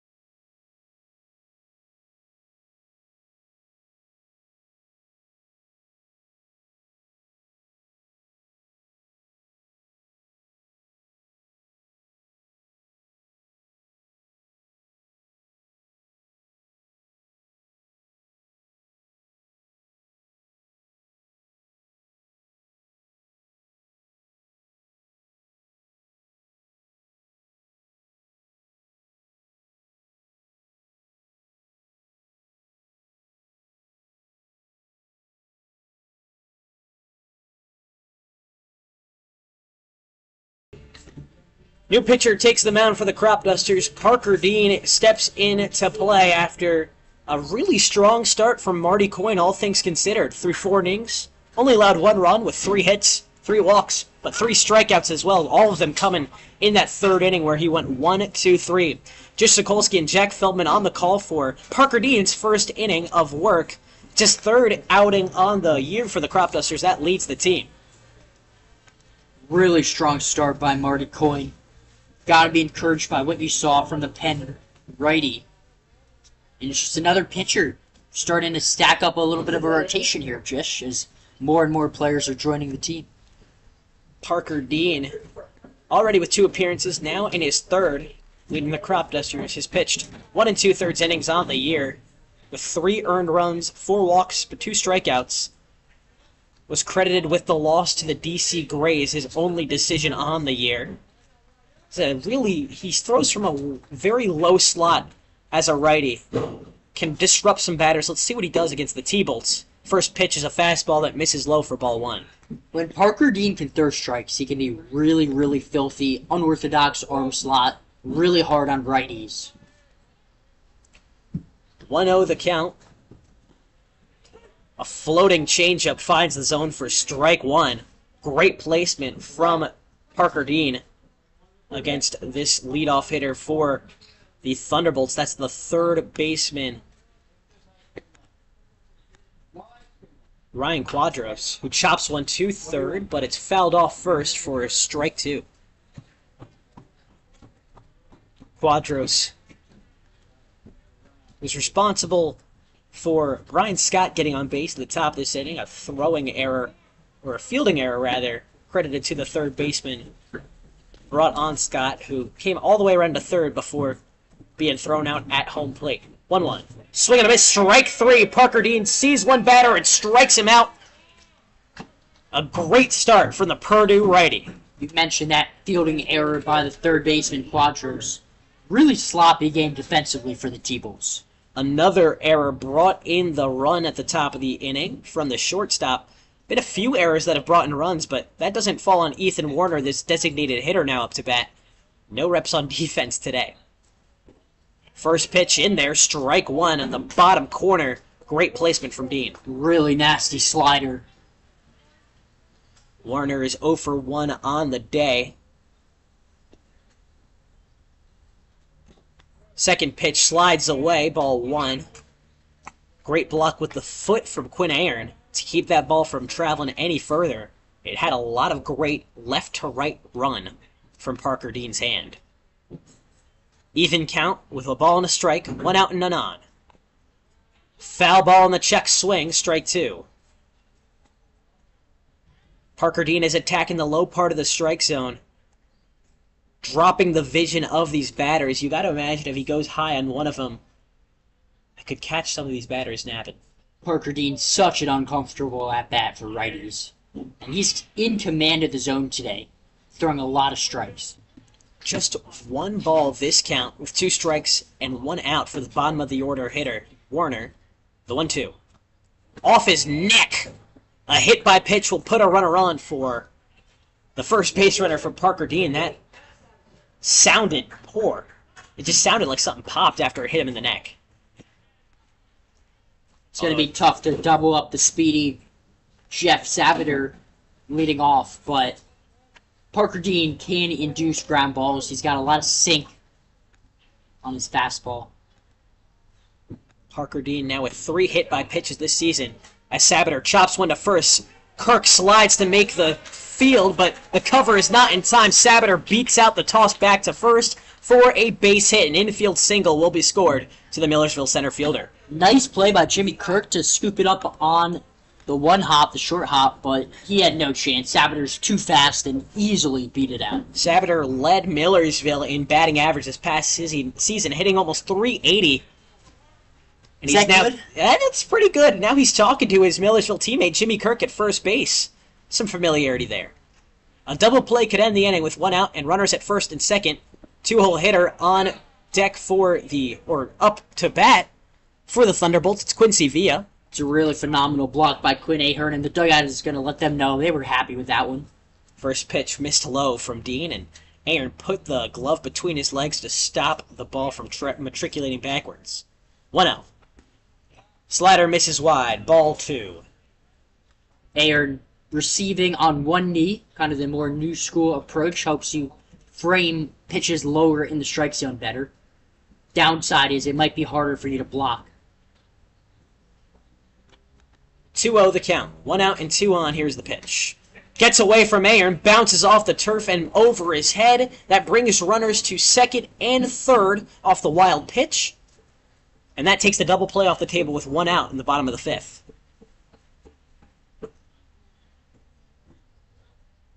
That one gets away from Ahern. That was a wild pitch by Parker Dean, but I really liked his stuff today. You think back to his outing against the DC Grays. Looks like a much better pitcher today, Jish. He's got 3-0 versus Villa, but he takes one in the belly of the strike zone. Strike one, low and away. That's where Parker Dean makes his money. It's in the lower third of that strike zone. If you swing at it, you're risking a ground out every time. 3-1, 1 out. Bounces off his knee. That's another base runner on for the Thunderbolts. Parker Dean has now hit 2 batters, and it brings up the 3-hole hitter, Nick Keene, with bases loaded and just 1 out. You can get a sense of how good of a hitter Nick Keene is by the fact that he's only been with the team for a game or 2, and he's already slotted into that 3 spot. His coach, the leader, will go to the mound to have a talk with his pitcher. Already with bases loaded. Again, we usually see this whenever the bases get loaded. A meeting between manager, catcher, and pitcher just to discuss what he wants to do. Perhaps get his head screwed on straight. You just saw 2 hit by pitches and a walk to start things. Parker Dean has to start throwing strikes yet again, and he's up against the most dangerous part of the lineup now. Part of the T-Boats lineup. Well, getting a little brisk here, Jish. A little bit of a breeze coming in our face from the center field. We're positioned under the bleachers behind home plate for anyone just joining us. A really unique view of this baseball field. I'm a big fan of it. First pitch is too low, ball 1 on the fastball. We saw Marty Coyne get out of a bases-loaded jam in the second inning, only allowing 1 run. We'll see if Parker Dean has similar success. Pitching Ahern doing a lot of work this happened. That one gets away from Ahern. The run doesn't come into third, though, as Ahern does a great job fielding it off the backstop on the wild pitch. Great defensive prowess from the UPenn catcher. And the control from Parker Dean has just been all over the place. Started off the inning really filling it up, and seems like he's lost it in the past couple batters. 2 wild pitches, 2 hit by pitches. See what he does with the 2-0. Misses low, ball 3, 1 ball away from bringing in his first runner with bases loaded and just 1 out. Nick Keene patiently keeping the bat on his shoulder for now. 3-0. Misses low. No, that's in there. Another fake out. It looked like it missed low, but Parker Dean barely kissed the bottom inside corner for strike 1. Great placement on the fastball. 3-1. He takes that one again in there. Strike 2. Low fastball, low strike. Parker Dean works his way back. 1 strike away from out number 2 at the bottom of this 5th. Bases loaded. Full count, 1 out. Misses well away from Ahern. That's a walk. That'll bring in a run. It's 9-2 Cropdusters. Bottom of this 5th inning, a wild pitch nonetheless. Isn't that just the icing on the cake? It seems like Dean is having success throwing strikes when he hits that inside corner, but he has to be careful because he's already hit 2 batters this inning. And those sliders, when he's working away from the righties, are He's all just yanking over the them place. a little bit. A lot of wild pitches on those. Bases reloaded. Still just 1 out. First pitch misses low and away on the slider. Josh Erd, 1 for 2 on the day. Grounded it to a double play in his first at-bat. Another one would end the inning. But another base hit would bring in some more runs. Dangerous hitter up. But right now, if you're hitting, you got to be patient. You got to be disciplined. You cannot help out Parker Dean right now. He's having trouble throwing strikes. Dean misses low and away again for ball 2. 2 balls away from another run. With 1 out, here's the pitch. That's ball 3. Slider outside. Parker Dean just 1 ball away from making it a 9-3 ball game in the bottom of this 5th. And really, it's all it takes is a sloppy performance from a reliever for the T-Bolts to get back in it. A low pitch and a ball 4. Another walk will send in another runner.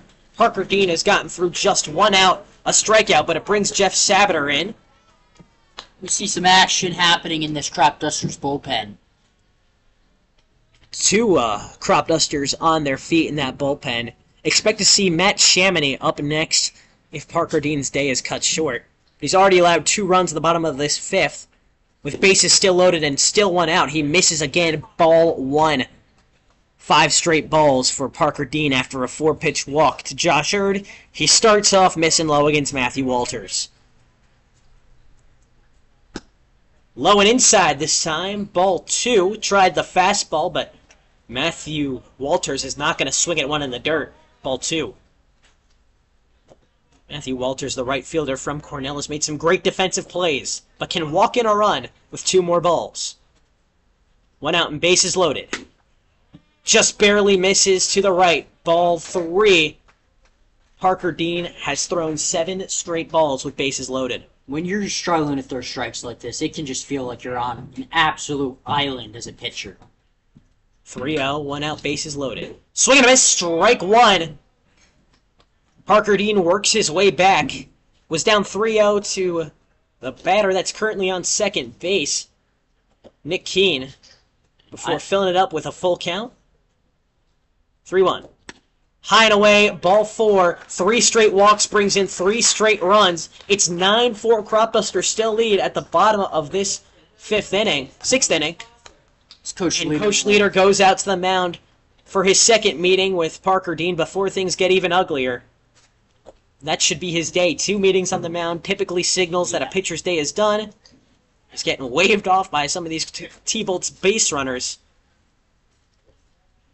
I've been here, Jish, at this exact field, actually. I started, and first 2 innings, just absolutely electric stuff. And then in the 3rd inning, I think I walked 4 straight batters. So I've been in Parker Dean's shoes, literally on this mound, and I remember my stuff was really good, and I walked the first 3 batters after getting 2 quick outs, and I was all around the zone. I wasn't missing by much, and assistant Cropdusters coach Mike Evans came out of the dugout to go pull me from the game, and I said, "Coach, I got this." And he said, "Okay, Jack." Goes back to the dugout. I walk the next guy in 4 pitches. Coach Evans comes right back out and says, "Jack, that's the last time I'm ever listening to you." It's a fun story. Well, the second meeting means Parker Dean's day is done. He's talking to Coach Evans right now. Maybe a similar conversation that you might have had with him after that 4-pitch walk.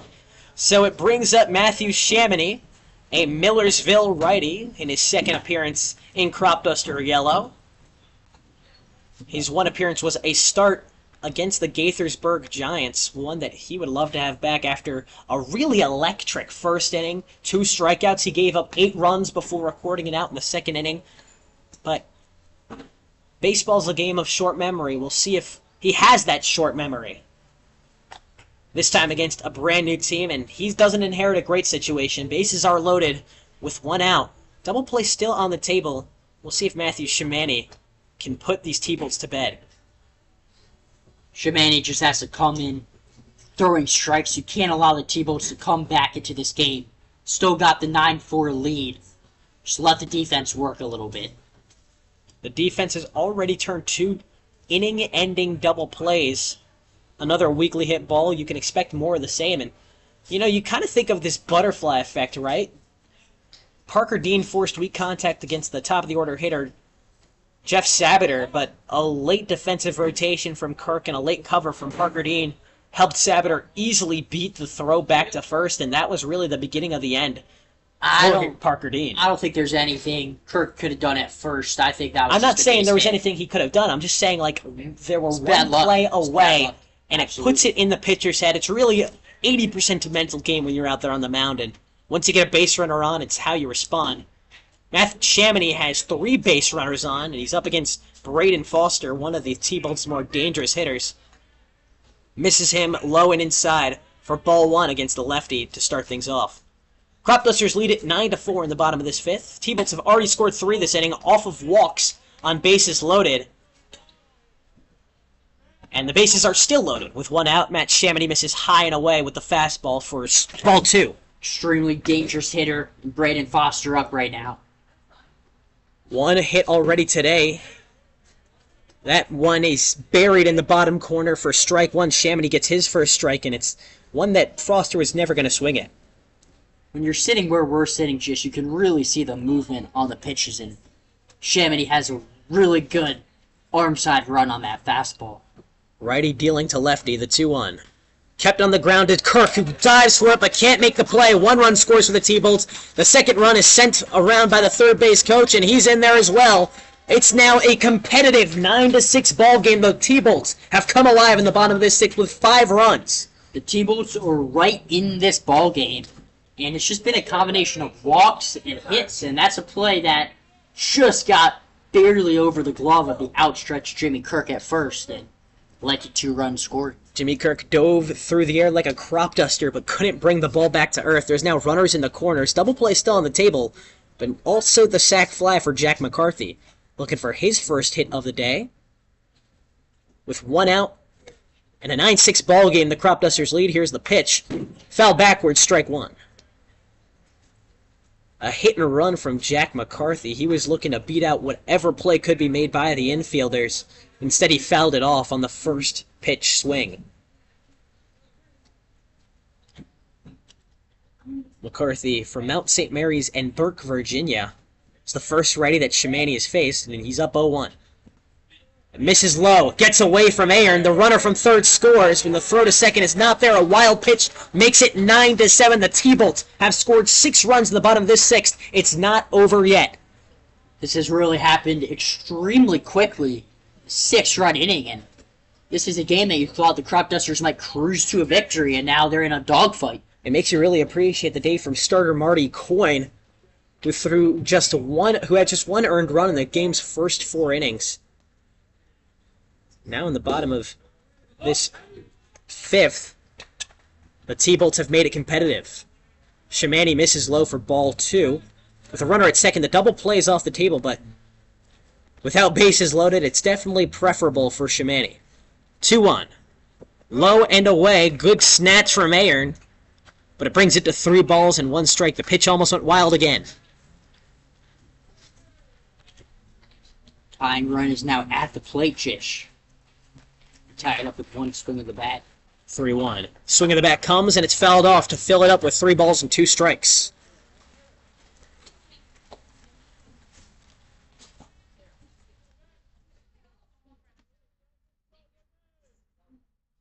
Shimani sporting an ERA of 72 after just 1 inning pitched and 8 earned runs.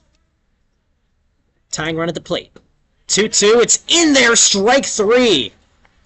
A sinker at the bottom of the zone freezes Jack McCarthy with the bat on his shoulder, and that's good for out number 2. Finally for the Cropdusters. Just 1 out away from finally putting this inning to bed, and the roster has been recycled with the third baseman up to bat again. Quadros started off the inning with a base hit of his own. Runner at second, 2 outs. First pitch off speed in there, strike 1. Shimani doing a good job now of coming in, throwing strikes, and trying to get out of this mess. 0-1 the count with a runner at second. Shimani takes a look back and delivers. Low, blocked by Aaron's, ball 1. Aaron's doing a great job now with Shimani blocking the pitches instead of letting them get away from him on the right side as they were with Parker Dean. 1-1 the count, a look back in the delivery. Checks his swing, and it misses high, ball 2. Quadros, the right decision to keep the bat on the shoulder. 2-1, 2 outs, a runner at second. The Thunderbolts have already scored 6 this inning. He takes a strike low and away. Meaningful slider from Matt Shimani to keep Quadros frozen. That's his most consistent pitch right now. He's really being able to hammer the zone with that slider. 2-2. Inning-ending strike. Popped away. Foul ball. He'll stay alive. Shimani just needs 1 well-placed pitch in the zone. He might go back to that slider on the low outside corner. Well, he did on that pitch right there. Doubled up on it. Quadros saw it better that time to foul it off. A pitch in the zone. 2-2. A look back from Shimani. Likes the first pitch and delivers. Misses low, ball 3, a full count with the inning on the line. T-Bolts looking to keep the party going and the fire burning. 3 balls, 2 strikes, 2 outs. They've already scored 6 this inning with a runner in scoring position and 2 outs. Shimani a look back. Nods and delivers.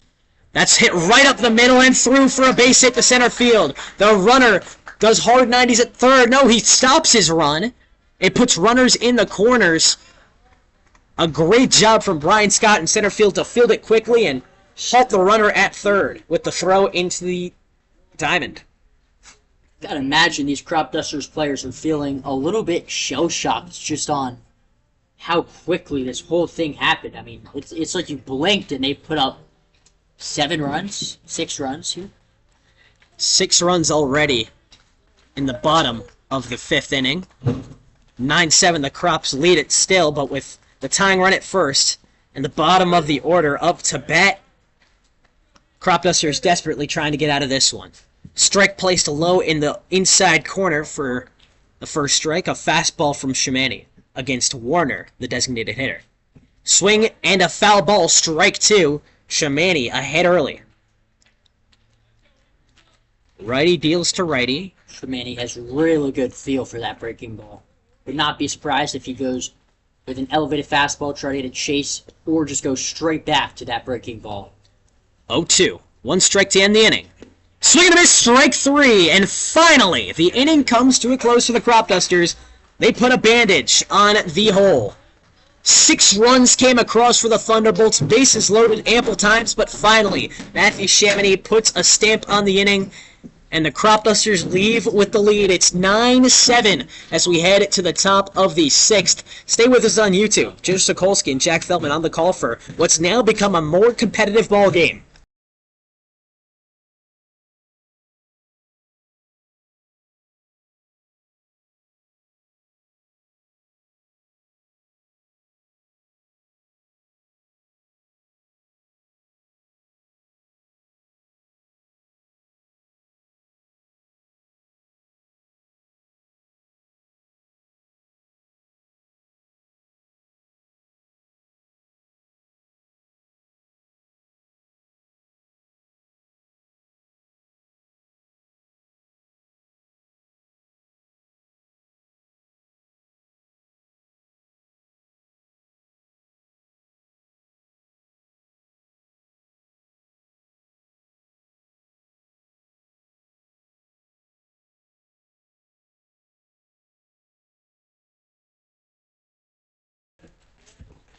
T-Bolts go into the bullpen after scoring 6 runs in the bottom of the 5th. It's 9-7 Cropdusters. Jish, Sokolsky, and Jack Feldman on the call, and the new arm is Vince Bonnier for the T-Bolts. Traditionally a catcher, but regardless, he's just one heck of a baseball player, Jack.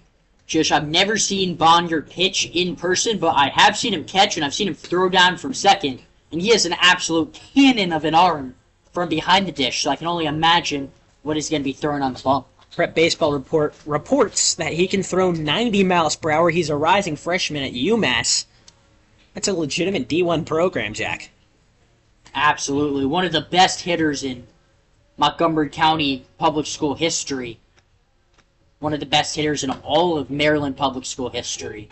Bonnier caught 9 innings yesterday, went 2 for 5 with 4 runs as a hitter. Now he'll get 1 inning as a pitcher tonight, as reported to us by the play-by-play reporter for the Thunderbolts, Liam. I forgot his last name. Liam Irvin from USC, a really nice guy. He's going to UMass as a hitter, not a pitcher, I believe. You could imagine he'll play 2 ways if he has another strong inning. We'll see what he does against Carter Hines. First things first. Hines leads off the inning with a foul ball. A little late on the swing from the Shippensburg second baseman.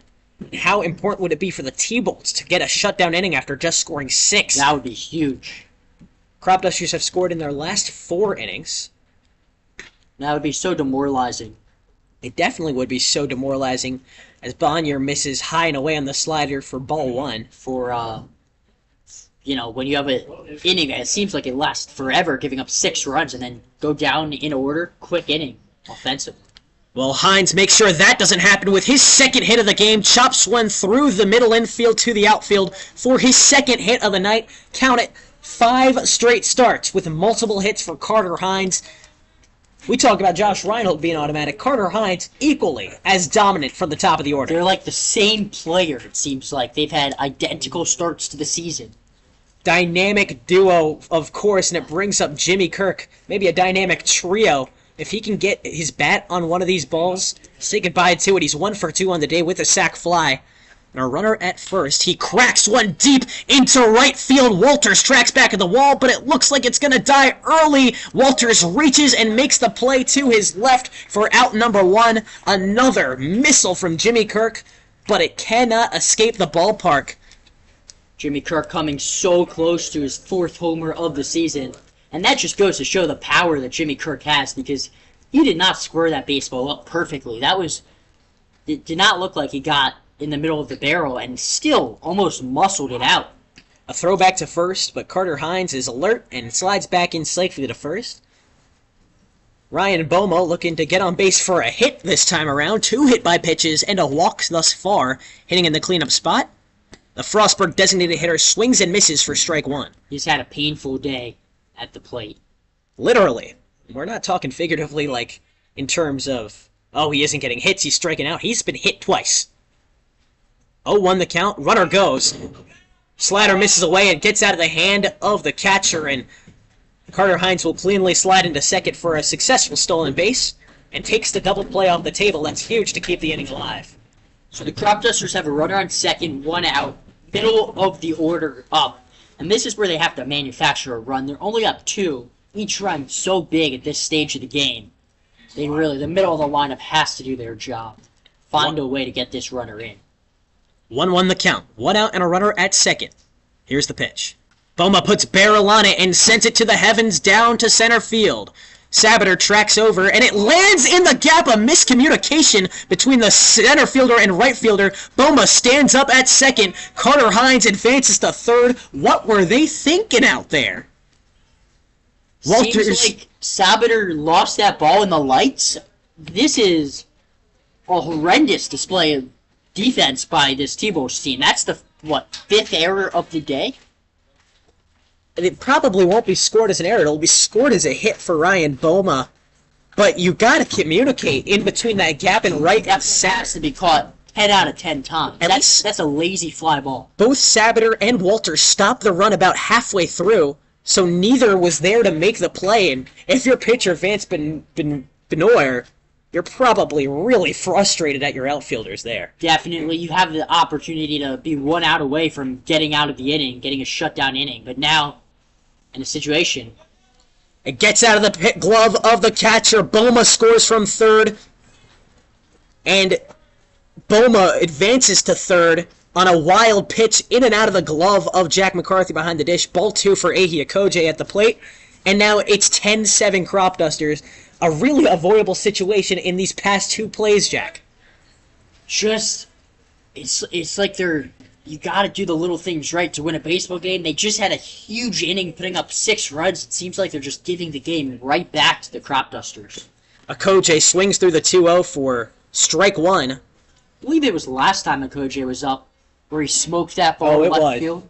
That ball was hit so hard, Jish. A good pull on an early swing, just right into the glove of Quincy Villa, who did a great job running into the gap, unlike the center fielder and right fielder just did that past play. Akoje takes a slider off the plate. 3-1 the count. Taking a slider off the plate. You getting hungry, Jack? I would take a slider off the plate right now. I'm getting a little hungry. Just had a cheeseburger before the game. Really, really good. Yeah. Akoje chops one down to the third base side. Runner stays glued at third, and the throw is on time to the first baseman, Foster, who reaches up and makes the play for out number 2. Akoje can't beat it. What's your favorite burger place? My favorite burger place? Oh, I'd say Five Guys. Five Guys. If Five Guys had cheaper burgers, I'd be there almost every night, Jack. What about you? I think for me it's a toss-up between Five Guys and Shake Shack. I think both are tremendous. I haven't really sunk my teeth into a Shake Shack. Phenomenal. You get a Shack burger with the Shack sauce. Get a nice milkshake going. It's phenomenal. Shack sauce. Phenomenal stuff. Vince Benoit misses the first pitch high and away against Quinn Aaron. 1-0 the count for the UPenn catcher with 2 outs and the runner Ryan Boma at third. Got some catcher against catcher action going on here. Technically, and a catcher behind the dish. It's the catcher show. Second pitch low and away, ball 2. The slider has missed high, the slider's missed low. Let's see if Benoit can put one in the strike zone. 2-0.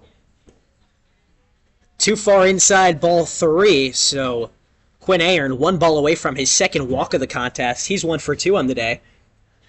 Obviously, we don't have a gun. You gotta imagine, it seems like Bondier's not throwing 90. Seems to the Jack Feldman IDAR. Well, according to the umpire's IDAR, he misses for ball 4. A 4-pitch walk to Quinn Aaron. Like, that pitch was a little slower. Seems like he's, I would guess, mid-80s. They don't want him to throw too much. He is traditionally a catcher, and he's already meeting with his head coach on the mound with the entire infield playing in. They were only going to give him 1 inning to begin with, so I imagine they'll let him get through this last out. But with runners in the corners now, it takes a village to get through that pesky last out. With Brian Scott now up to bat. A little bit of a funny story here, Jish. Coach Brock Hunter, head T-Bolts coach, also the head varsity baseball coach, Churchill, who knocked out WJ in the playoffs, which is where his now starting pitcher, Vance Bonder, went. So maybe Vance Bonder can thank his head coach now for eliminating him in the playoffs. Almost like a KD situation. The Warriors eliminated the Thunder back in 2016 in the Western Conference Finals, and KD joins them right after. You can't beat him, join him. Vince Bonnier joins the Thunderbolts. Pitches low. Ball one. Throw back to second. Not on time to beat the stealing Quinn Aaron. He's there for his first successful steal as a Cropduster.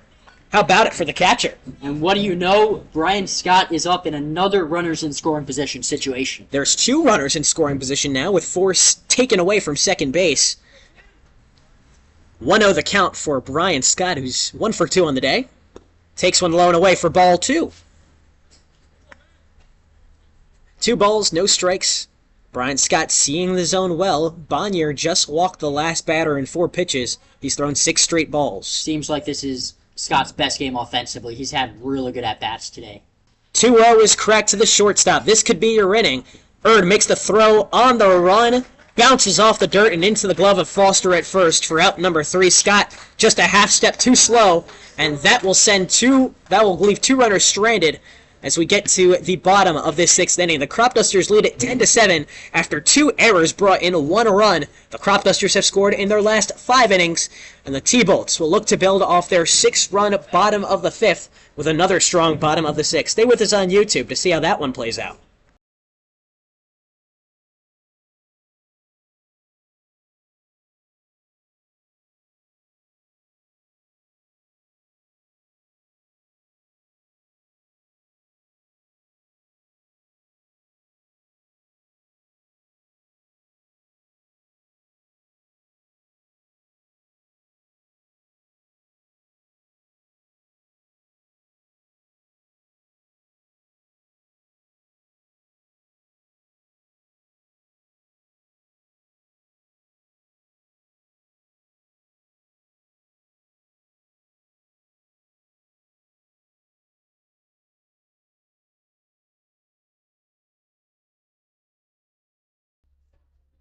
Cropdusters sent 1 across in the top of the 6th inning to make it 10-7, but the T-Bolts' hot bats are back up to swing, starting with the top of the order and Jeff Sabater up against his Millersville teammate, Matt Shimani.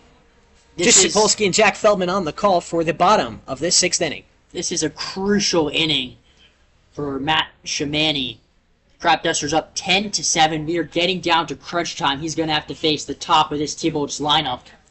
It was 3-run ball game. They're looking to tack on some more, so if Shimani can shut him down, that would be massive. He came in with bases loaded after Parker Dean let in 3 runs. A few more came across on Shimani's accord, and now we'll see what he can do with an inning to himself.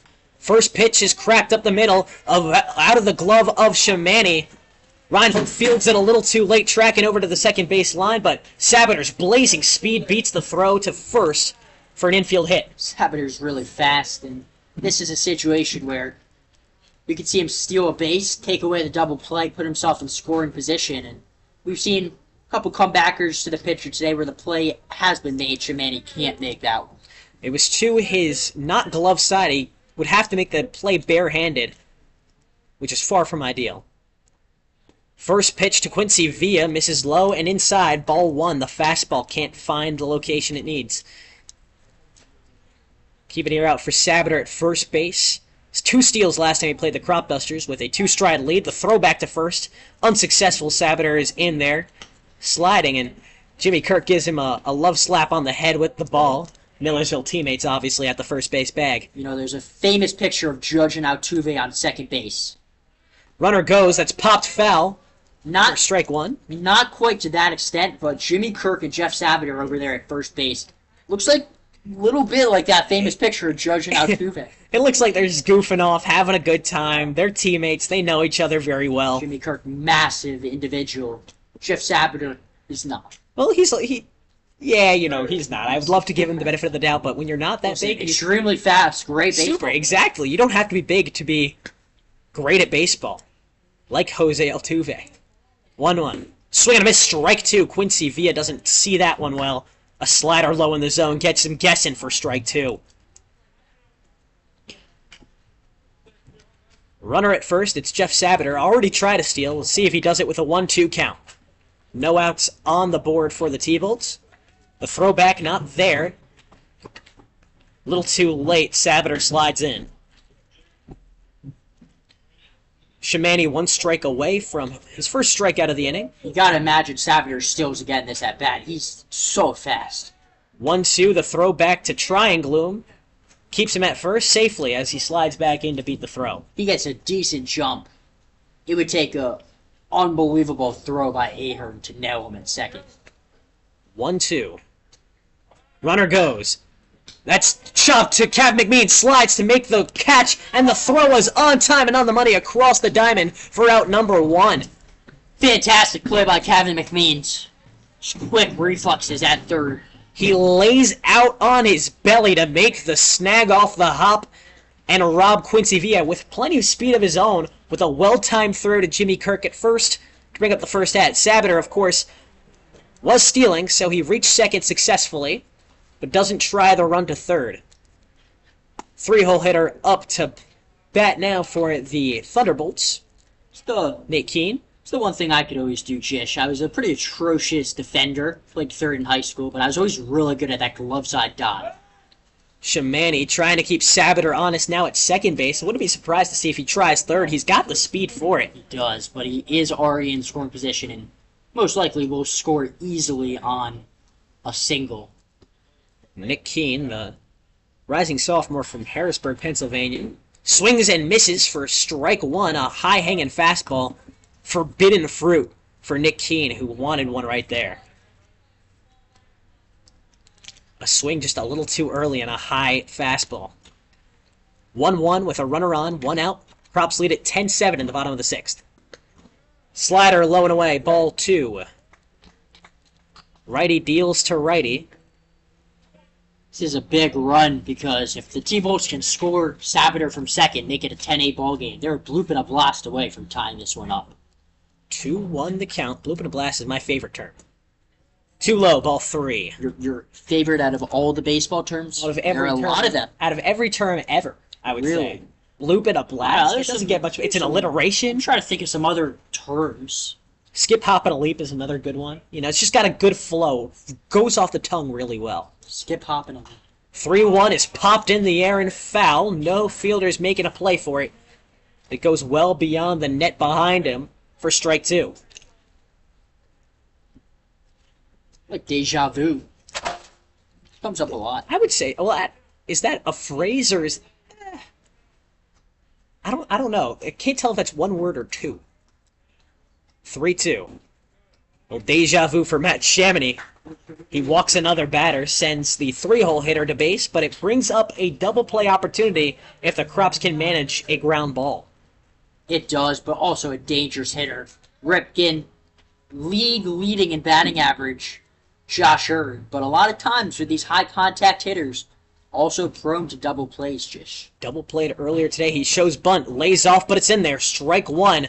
Chamonix threw a bullet towards the skinny part of his bat. Boy. Quinn Ahern is really firing the ball in fast back to Chamonix. A look back. Get him on the mound.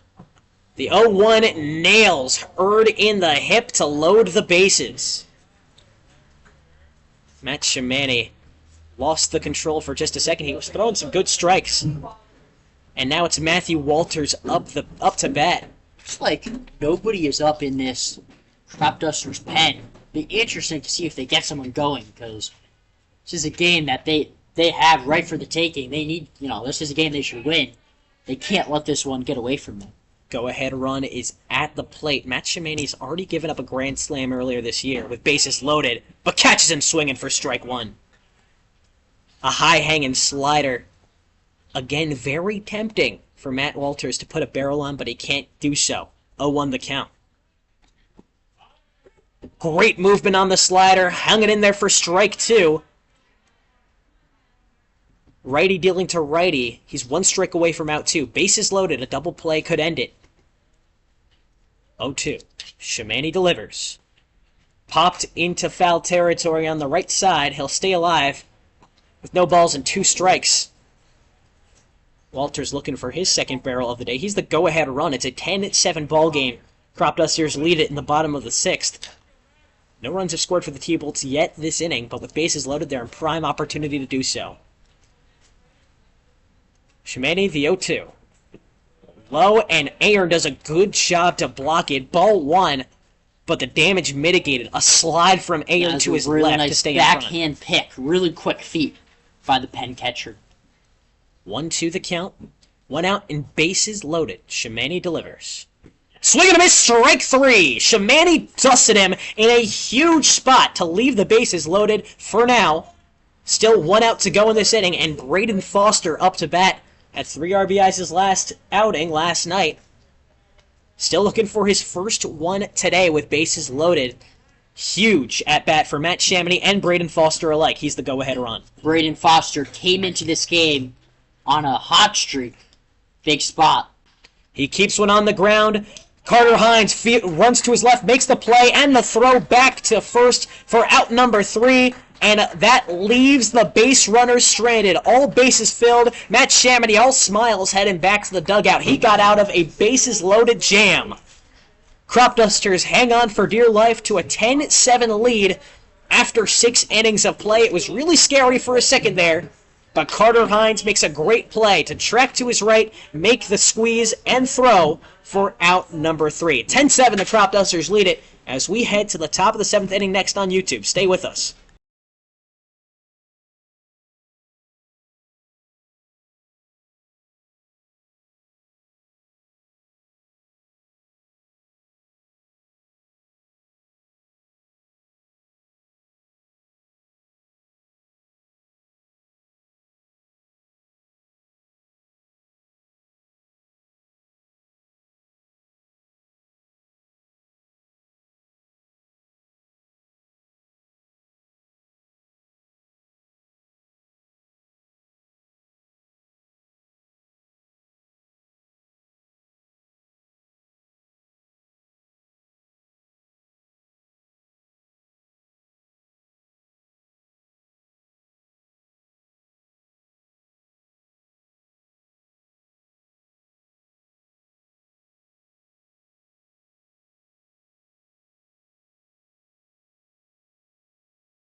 It's 10-7 Cropdusters heading into the top of the 7th, and the T-Bolts are doing what the T-Bolts do best and utilizing their infielders to pitch, and they have a ton of two-way players, and that includes their latest pitcher on the mound now is Nick Keene, who was playing second base all night, now steps on the bump and looks to finish the job in these last 3 innings. It's 10-7 Cropdusters, and that means Matthew Kim moves into second base from the dugout bench. A lot of moving pieces for these Thunderbolts. Thunderbolts coming off of a big win. They've gotten off to a pretty decent start to the season, in last place, but for this team on paper to get 2 of these first couple games, not bad, Jish, and they're looking to steal another one. A lot of their success has to do with their two-way players. They got Beck Urofsky, who was a first-team All-Cal Ripken League player, back on the roster this season. He plays shortstop and pitcher. He's one of their better pitchers, and they try to collect that magic with basically whatever weapons they got. Last inning, it was Vince Bonyor, who's traditionally catcher pitching. Through 1 inning of work, he allowed 1 run to come across, and Nick Keene comes out throwing strikes. A fastball low to Puvel catches him looking at strike 1. So now the 0-1's on the way. A check swing. He did not go around, says the first base umpire, as a slider misses low and away for ball 1. 1-1 the count for the leadoff Puvel, 1 for 2 on the day. Swing and a miss, strike 2. Plenty of movement on the curveball from Keene. That breaking ball has a lot of late break. That's a really filthy pitch, Jish. 1-2 the count. Keene takes a deep breath and delivers. Swing and a miss, strike 3. Griffin Puvel strikes out. Nick Keene off to a hot start on the bump. Puts away his first batter by himself. Puvel not happy with himself. He saw that pitch a couple of times, that at bat. Whiffed at it multiple times. Puvel had to break in the new pitcher. We'll see if Cav McMeans, to the bottom of the order hitter, has any more success against the righty typical infielder. Righty on righty. McMeans checks his swing, but it's a cold strike anyway. Strike 1. McMeans with a really great game. Had the big home run. Also made a phenomenal play at third base. Finally hitting his stride, hopefully. We'll see what he does with the 0-1. Looks at it. Strike 2. Curveball bends to the bottom of the zone. So McMeans has to reassess what to do with 2 strikes and no balls. He hit that 2-run homer in the top of the second. Nothing doing offensively ever since. McMeans needs another moment. Steps out of the righty batter's box before stepping back in. Checks his swing a couple times and stands up tall with the 0-2 count. Checks his swing, but it misses too far right. Ball 1. An outside breaking slider. McMeans saw it just in time. Josh Hurd over there at shortstop wanted that. Let out a big scream after that pitch. Didn't get the ball. 1-2 the count. A slider barely missing off the top outside corner. McMeans sends it right back up the middle and through the hole in the middle infield for a base hit. Sabater fields it. McMeans stops his run at first, and now it's a 2-for-4 day for Cav McMeans. Came into the day hitless. Multi-hit day for McMeans, and he's really been the star of this game for the Cropdusters. Absolutely. If we had to anoint a player of the game right now, I'm giving it to the third baseman. Plenty of great plays defensively. Obviously, the home run brought the away fans to their feet, and it brings up the top of the order. Throw back to first, not on time. Cav McMeans slides back in safely. So this is the first time we've actually seen McMeans as a base runner. Unclear whether he's a stealer, whether he's a stayer. We'll see what he does with Josh Reinhold up to bat. Takes his first pitch away from the zone. Ball 1. Cropdusters clinging to a 3-run lead. Big opportunity to tack on some insurance runs late in the game. 1-0, fastball misses high and away. Ball 2. 2 balls, no strikes. 1 out with McMeans at first. Double play on the table for these T-Bolts. 2-1 in the zone. Strike 1. Great late break on the off speed to bury into the bottom outside corner. Throwback gets away from the glove of Foster. McMeans might have not beat the throwback to first. A nice disguise. Would have been close if Foster was able to come up with it. Keene just couldn't find his glove, spiked it before getting to that first base. 2-1.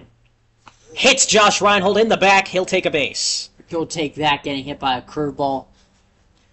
Definitely beats a fastball. Absolutely. Still stings. Sometimes you can get hit a little awkwardly by breaking balls that hurt way more than they should. Well, it looks like he's fine. He jogs to first base without any trouble. And puts runners on first and second with Carter Hines up to bat. Already with 2 hits today. And some great defense as well. We saw him record the final out of the 6-run 5th inning for the T-Bolts. See if he can keep his strong offensive day going. First pitch, an off-speed high and away. Ball 1. Big spot for Carter Hines. Just looks so calm, cool, and collected at the plate. 1-0 the count. He dusts off the plate with his bat. A look back from Keene at second, where a base runner lies. And Hines swings through a high fastball for strike 1. 2 high fastballs back-to-back seemed like they were in the same exact spot. Hines able to lay off the first one. Could not lay off the second one. Keene disguised his pitch as well. Hines had to guess at that one. 1-1, 1 out, 2 on at second and first. Here's the pitch. Swing and a miss. Strike 2. Cropdusters lead at 10-7 in the top of this 7th inning. Still no runners coming across this time around, but Carter Hines has a runner in scoring position and just 1 out. Double play on the table, though. We'll see if Josh Reinhold's speed can beat it if a ground ball is put in play. 1-2. Popped in the air, traveling towards shallow center. Walters takes a few steps up, tracks it in the air, and makes the glove for out number 2. Weak contact off the top of Hines' bat keeps the runners at first and second, and Makes the T-Bolts an out richer and an out away from the bottom of the 7th inning, looking for their first scoreless inning since the first one. We saw Jimmy Kirk earlier this half inning hustling to take a little bathroom break, made it back in time on an empty bladder. How unfortunate would it be if they had to pinch hit the 3-hole hitter of the week? So let's see what Kirk does with nothing in his system. High curveball, can't find the zone, ball 1. Jimmy Kirk seeing the ball well. He always is looking for that power swing. Flew out to right his last at-bat. Takes one there and takes another one high off the backstop netting. Almost hit you right in the face, Jack. It'll bring both runners into scoring position. The netting wasn't there, Jish. That could have been a problem. That's a $3,000 mistake. Your laptop is right in the way of that pitch. A little bit more worried about my face in that scenario. You always got to protect replace the laptop. You got to protect the merchandise. You think that's the moneymaker? Then why are we on radio right now, Jack? You got a face fit for radio. 2-0 the count, 2 outs, runners at first and second. Kirk swings and misses, strike 1. Keane really utilizing that high fastball. Not a lot of speed on the fastball, but it can be tempted to power hitters like Kirk to try and swing through it on the top outside corner. 2-1, runners at second and third with 2 outs. Here's the pitch. Kirk takes it high, ball 3. Keane a little too high in all 4 of these pitches so far. He'll have to bring one lower into the zone, and that's Jimmy Kirk's territory all the way. Almost hit a home run earlier today. Had a sac fly. He's 1 for 3. The 3-1, swing and a miss, strike 2. That was the pitch he wanted, a high-hanging fastball right down the middle, just a little too eager with the swing. It brings the count full with 2 outs and 2 on at the top of this 7th. 3 balls, 2 strikes. The inning-ending pitch on the way. It's in there, strike 3. Curveball finds the center of the strike zone. Jimmy Kirk looked at it, and that brings the inning to a close. The first scoreless frame for the Cropdusters since the first inning. 2 runners left on at second and third. And Matt Shimani heads back out for the Cropdusters with a job to do, up 3 runs. To the bottom of the 7th we go. 7th inning stretch first. Stay with us on YouTube with Jish Sokolsky and Jack Feldman.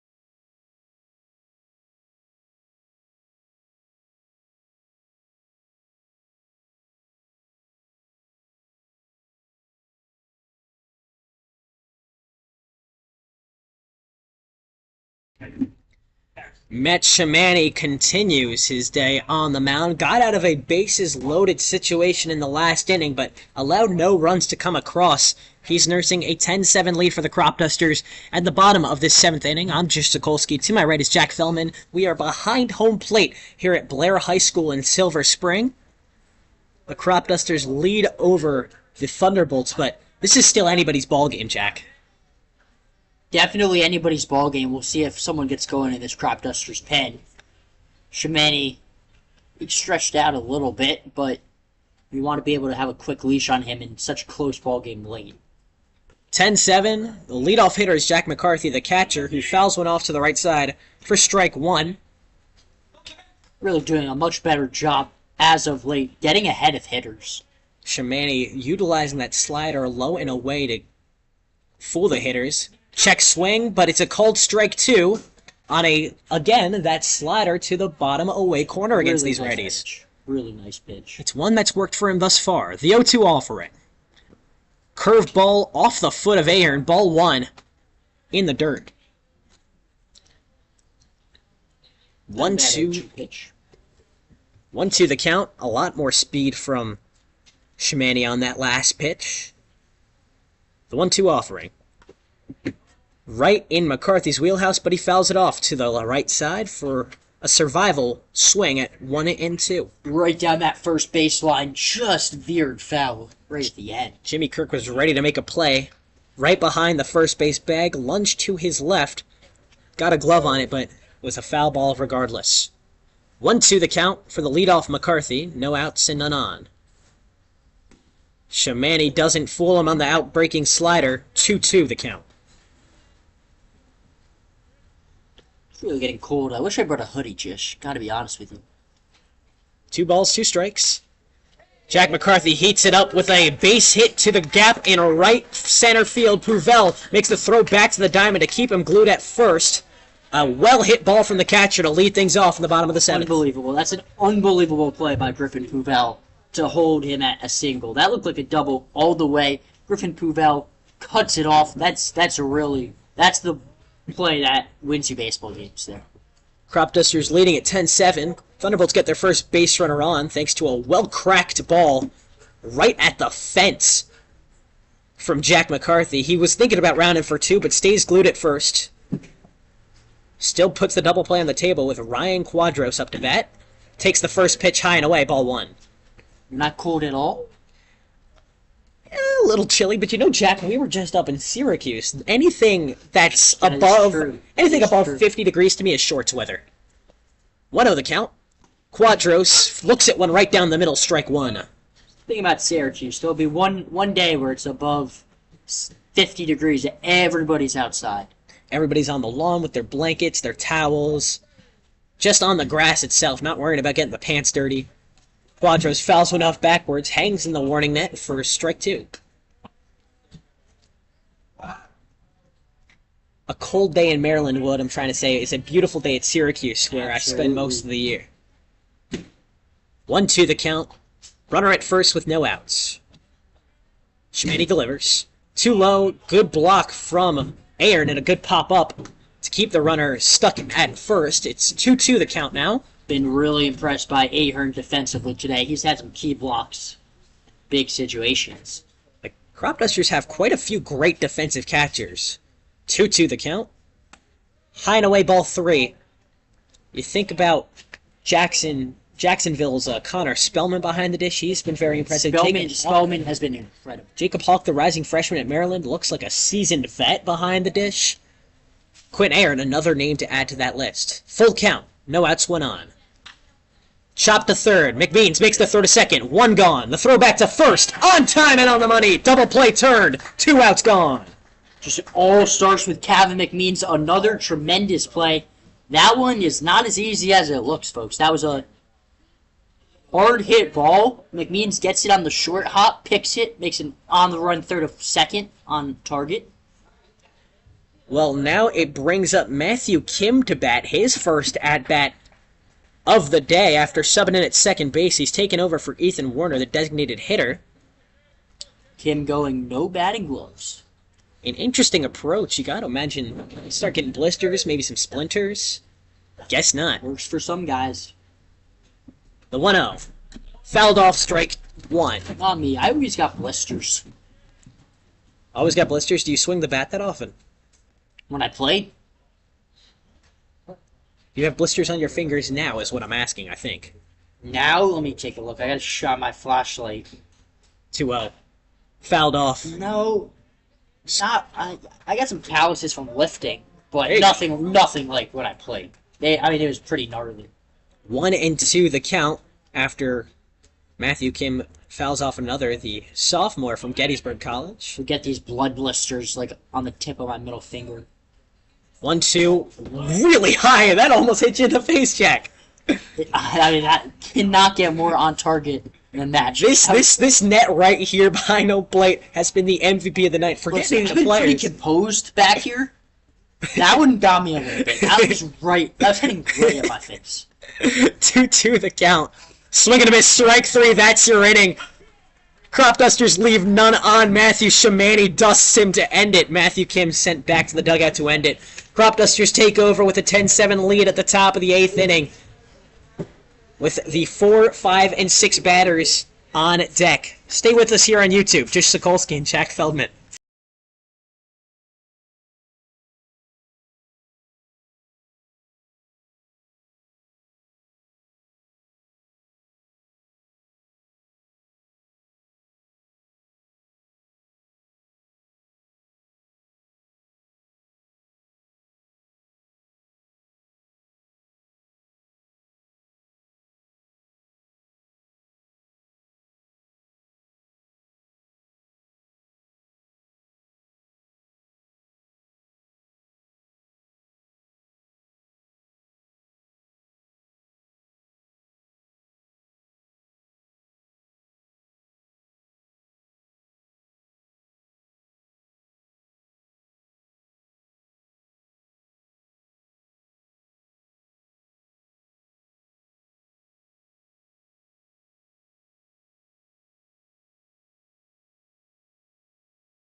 Cropdusters lead at 10-7 in the dying embers of this game. We're here at the top of the 8th. Jish, Sokolsky, and Jack Feldman bringing you the live coverage of the Cropdusters and the Thunderbolts.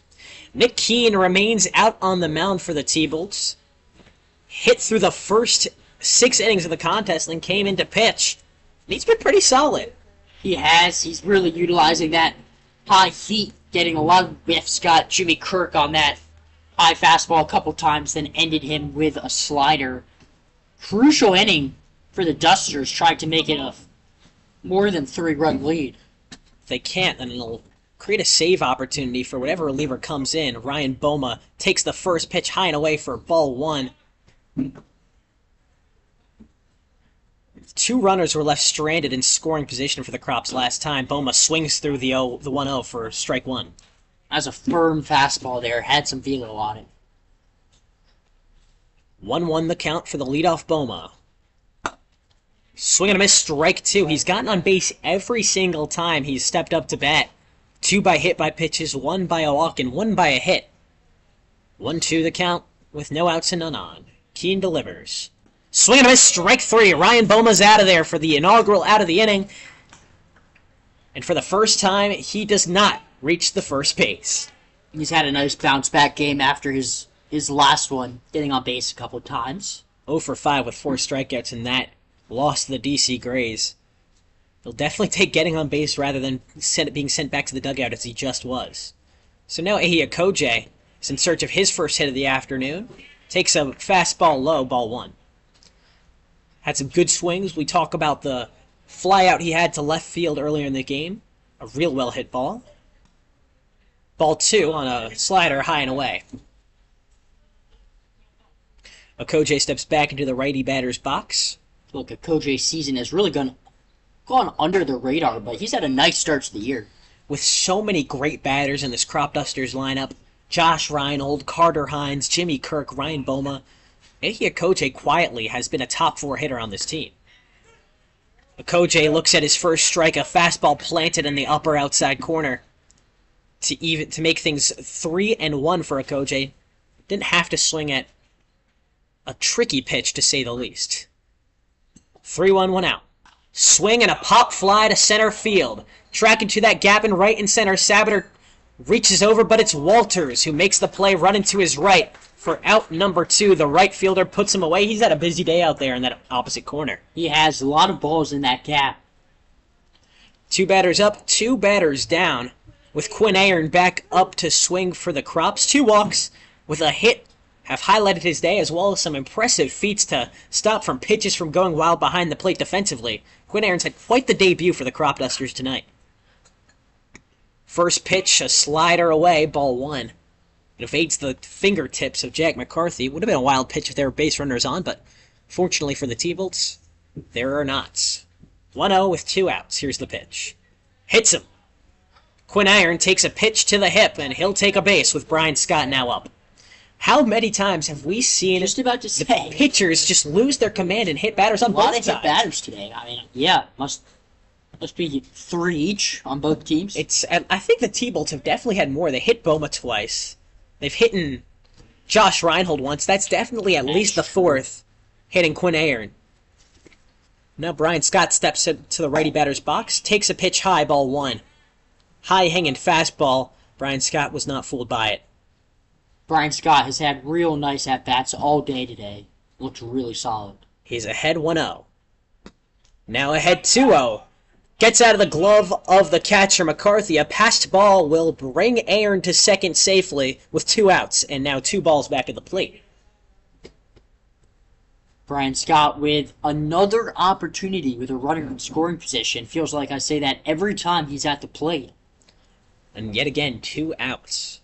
He could be either the hero or the GOAT. Swing and a miss, strike 1. Another high-hanging fastball drifting towards the outside corner for Keene, but Scott just a little too overzealous with the swing. How many Cropdusters hitters have we seen swing and miss at that high fastball from Keene? Too many. 2-1, 2 outs. Swing and a miss again, strike 2.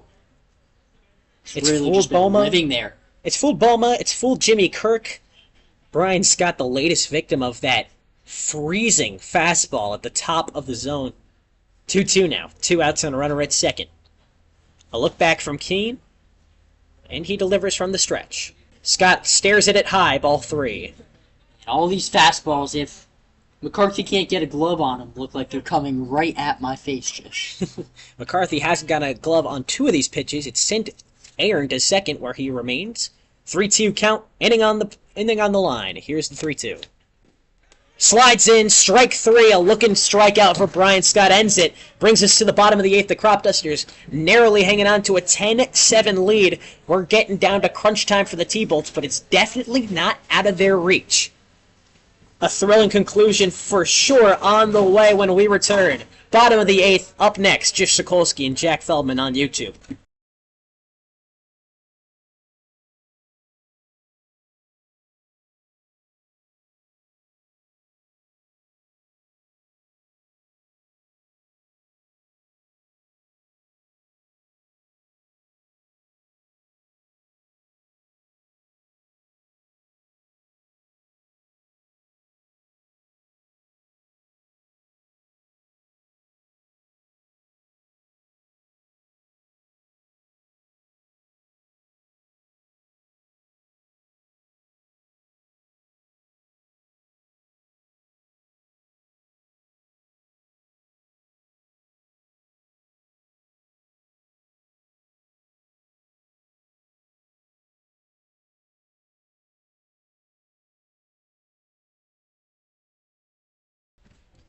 Ten-7 Cropdusters. To the bottom of the 8th we go, and it's the Cropdusters strikeout king, Pavlos Piparakis, the hefty lefty, up on the mound from Troy. And Matt Shimani's day is done. He's gotten out of a few jams, but it brings up Pavlos. He's played at an all-star level so far. He'll be tasked with closing this thing out. First up against the top of the order, these T-Bolts. But first, let's take a look around the league. Well, before we get to that, I just want to talk a little bit about Pavlos. Jish, I mean, go ahead. He deserves it. Yours. Perhaps the most dominant inning of any Cropdusters pitcher was Piparakis against the Braves. Just looked electric. And now, Jish, we will go around the league. Aces beat the Grays 4-2. Big Train all tied up at 2 against the Giants in the bottom of the 7th. And then the Braves are beating the Senators 6-5 in the top of the 7th. It's a big game between the Big Train and Giants. They're the two teams tied for first in the North Division at 4-3. Cropdusters and T-Bolts, the other two North Division teams, duking it out for third place. The winner will firmly be put in that third place spot, just a half game behind either the Giants or the Big Train. Whoever pulls that one out. Something to monitor as we head forward. Pavlos Piparakis, his last outing, as you said, against the Braves, faced 6 batters and had 5 strikeouts. That's economical, as you would say, Jack. I don't know about economical. Economical is if he got groundouts, first pitch groundouts. But I will say unbelievable. Unbelievable, electric, any of these adjectives that start with vowels, they're in your wheelhouse, Jack. Piparakis is going to have to face the top of this T-Bolts lineup. And Sabater, looks like he's let off a couple of innings for them today. Jeff Sabater has had 2 hits already today. First lefty he's seeing, and the first pitch is in there, strike 1. Piparakis going with the north-south curveball to start off, an off-speed. Interesting strategy to get the first strike across. 0-1 offering on the way. Another off-speed in there, strike 2. This one drifting to the outside corner. Sabater not seeing the lefty's pitch as well. 0-2 the count. Piparakis, a fastball low, ball 1. And Jish, we talk about how teams usually find their closer as the season goes on. Talk about how Piparakis could be a potential match. Seems like this is the role Coach Leader is using him in. 1-2, weak contact to third. McMeans fields it off the hop, the throw back to first, on time and on the money for out number 1. The run was fast, but the throw was faster. That'll get the first out across for the Cropdusters. Piparakis will take that any day of the week. You either want the strikeout or the weak contact. He got the weak bloop down at the third base line. McMeans fielded it and threw it like a machine. Seems like the perfect role for a closer. Has nasty strikeout stuff and doesn't walk that many batters. Caught via swinging at one well outside the zone for strike 1 to start off the second hitter. Great changeup, Jish. Impeccable changeup on the outside corner. Enticing for Villa. He went for it, didn't get it. The 0-1 kept on the ground and beyond the outstretched glove of Reinhold for a hit. Villa stops his run at first as the throw from Akoje reaches the diamond on time, and it brings up the heart of the order with a runner at first and one out. Piparakis showing he is human after an otherworldly performance his last outing against the Braves. Not hit particularly hard, just well placed, just outside of the outstretched reach of Josh Reinhold at short. Corner infielders in, middle infielders back, looking to play the double play to end the inning. Nick Keene is up, the runner goes. Aaron delivers from his knees, but the throw is not on time. Via slide beats out the throw to get him safe at second. Double play off the table, and this inning will persist. That would have been a huge call stealing by Quinn Ahern, and he made a competitive throw. Didn't quite pop up for it. Made the throw still from that low angle on his knees. Didn't waste any time getting up. So Villa's at second, and pitcher deals to pitcher. Swing and a miss, strike one.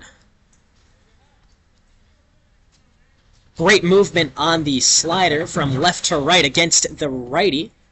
And the pitcher, Nick Keene, has had two great innings on the mound. Let's see if he can get a bat on ball here.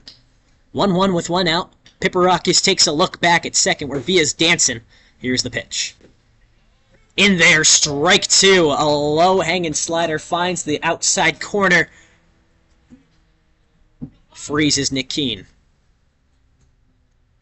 1-2 the count. One out. Reinhold runs to cover second. Piparakis takes a step off just to make sure that runner doesn't go. Piparakis playing today, but he was also scheduled to play on Wednesday versus the Big Train. We'll see if he still does. 1-2. Popped backwards. He'll stay alive at 1-2. Well, if he can get through these batters quickly. Economical, as some might say. If he can limit his pitch count, I can see him still going again against the big bad Big Train. A ball and two strikes, one out and a runner at second. Bottom of the eighth, the Crops lead 10-7. Piparakis steps off. Looks like they're gonna call a pitch clock on that. Give him a ball. I guess so. Huh? Don't really know what that's about. 2-2. Runner goes. A high heat makes him swing and miss for strike three, and he's caught stealing at third. Quinn Aaron with a good pop, a good throw down the third base line, ends the inning. A bang-bang double play. Piparakis gets out of a squeeze. Just cannot make the final out of the inning in this situation at third. A boneheaded play by Villa to end the inning. Villa, I guess, wasn't sure if the three-hole hitter was going to swing through it. Piparakis gets his first strikeout, and the inning ends thanks to an amazing play from Aaron behind the dish. The Cropdusters have the top of the ninth to balloon a 10-7 lead. We'll see if they do so when we return. Stay with us here on YouTube.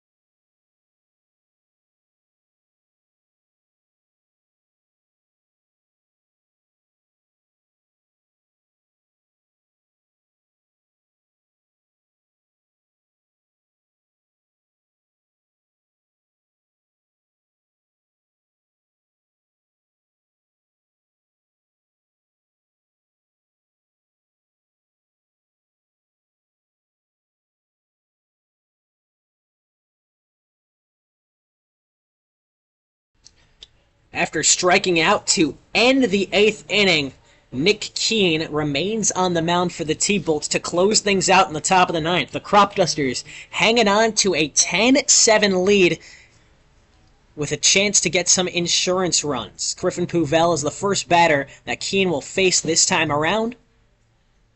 The 8-hole hitter has a hefty responsibility after striking out his last time to get on base and make this a little bit more comfy for the Crops. Keene has been pretty effective for the T-Bolts.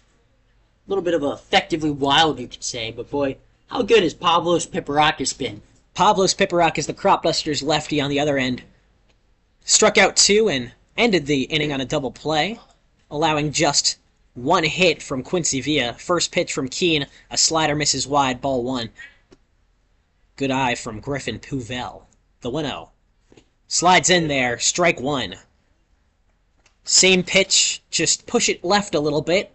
The pitch finds the center of the strike zone for strike one. 1-1, none on. Hits Griffin Puvel right in the butt.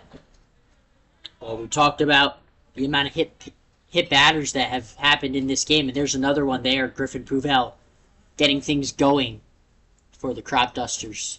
That's all he needed to do. He'll sacrifice his body, put his body on the line to get a base runner on. With no outs and now a runner on, Kevin McMean steps up to bat, and this has been his best game in a Cropdusters uniform by far. Absolutely. 2 for 4 on the day after coming in with no hits. Couple of great defensive plays as well. First pitch hung high, ball 1. McMean seeing the high fastball a little better. Already has a hit off of Nick Keene in his last at-bat. Has a good feel for this pitcher. Keene the 1-0. 2 in there for strike 1. The fastball finds the belly of the strike zone to even things up with a ball and a strike. 1-1 the count. Puvel, already with a stolen base, takes a lead from first. Here's the 1-1. Top outside corner on the fastball, in there for strike 2. Puvel certainly can run a little bit at first. 2 stolen bases on the year. McMeans checks his swing and steps back in. Puvel goes. Ball misses high. And the throw gets away from the second baseman. Puvel is safe at second, feet first. A really awkward throw out of the hands of Jack McCarthy, and it evens things up at the plate. And it brings a runner into scoring position, takes the double play off the table with the top of the order up next after Kevin McMeans. That was a good pitch for Jack McCarthy to try to nail Puvel at second on. Couldn't get him. Swing and strike 3. Kevin McMeans tried digging one out of the dirt, but he's sent packing. If that's his day, still not bad. 2 for 5. Very impressive. Great defensive plays, including the home run in the second inning. A 2-run jack in the first in Cropdusters yellow for McMeans. Very impressive. Brings up the top of the order, Josh Reinhold. Has a hit today, and a hit by pitch his last at-bat. He's got a runner at second. Here's the pitch. Checks his swing, 2 low, 2 away. Ball 1. Reinhold and Hines, a great 1-2 punch at the top of this order. Expect to see them again for our next game versus the Big Train at home. Jack's going to have play-by-play for that one. Should be a lot of fun. It's going to be a lot of fun. We'll see if I can dust off my old ball knowledge dictionary and come in with some fantastic color. How about that? Second pitch, a fastball misses high. Reinhold makes it 2-0. He's well ahead of the pitcher Keene. Cropdusters lead at 10-7 at the top of the 9th. Just 1 out. Keene finds the zone, low and inside, strike 1. He's done a nice job of keeping the T-Bolts in the game. You're absolutely right, Jack. Cropdusters were scoring with ease against all the other pitchers, had scored in 5 straight innings before Keene came in and really shut these batters down. Still no runs come across in his accord. 2-2 the count. 1 out with a runner at second. Swing and a miss, strike 3. Another strikeout for Nick Keene. He's been a real shining star for the T-Bolts and a big reason why they're still in this game and still could win this game at the bottom of the 9th. Keene trying to keep the deficit at 3 for the T-Bolts. Carter Hines trying to extend the lead for the Cropdusters. Tack on an insurance run. Griffin Puvel over there at second. A battle of wills. Puvel with speed at second base. Got there via a stolen base. And Carter Hines with speed at the plate. The Shippensburg second baseman takes a first pitch wide, ball 1. Slider misses the plate by a country mile. And you go back and think of all the sloppy defensive plays the T-Bolts have had, and you think to yourself, if they played a crisp game defensively, what would the score look like? They'd probably win with that off the back of that 6-run 5th inning. Carter Hines takes a fastball high, ball 2. So Hines now finds himself up 2-0. Reinhold found himself in a similar situation last time up. The 2-0. Too low, ball 3. Carter Hines seeing this zone well. Nick Keene struggling to find the zone against Hines. Shortstop Erd shading over the second base side. Tries the pickoff back at second, but nothing doing. The inning will continue. A successful throw would end it with 2 outs. Back at the plate, 3-0 the count for Carter Hines. Keene takes a look back and delivers. Swing and a hit right into the glove of the third baseman. Quadros to end the inning. A lineout will bring the T-Birds back out for one last hurrah. Down 10-7 in the bottom of the ninth. It's still on the table for the home team. A thrilling conclusion up next. Stay with us here on YouTube.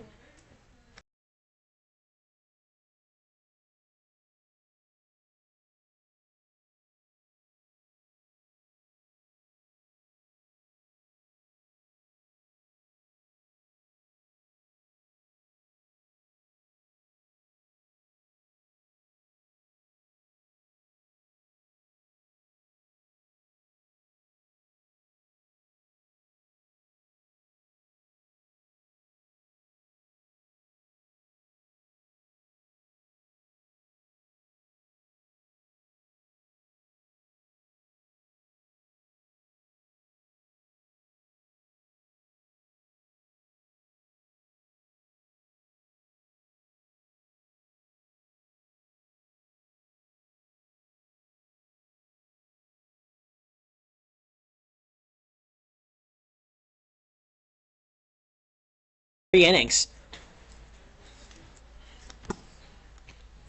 Hipperakis looking to do a job.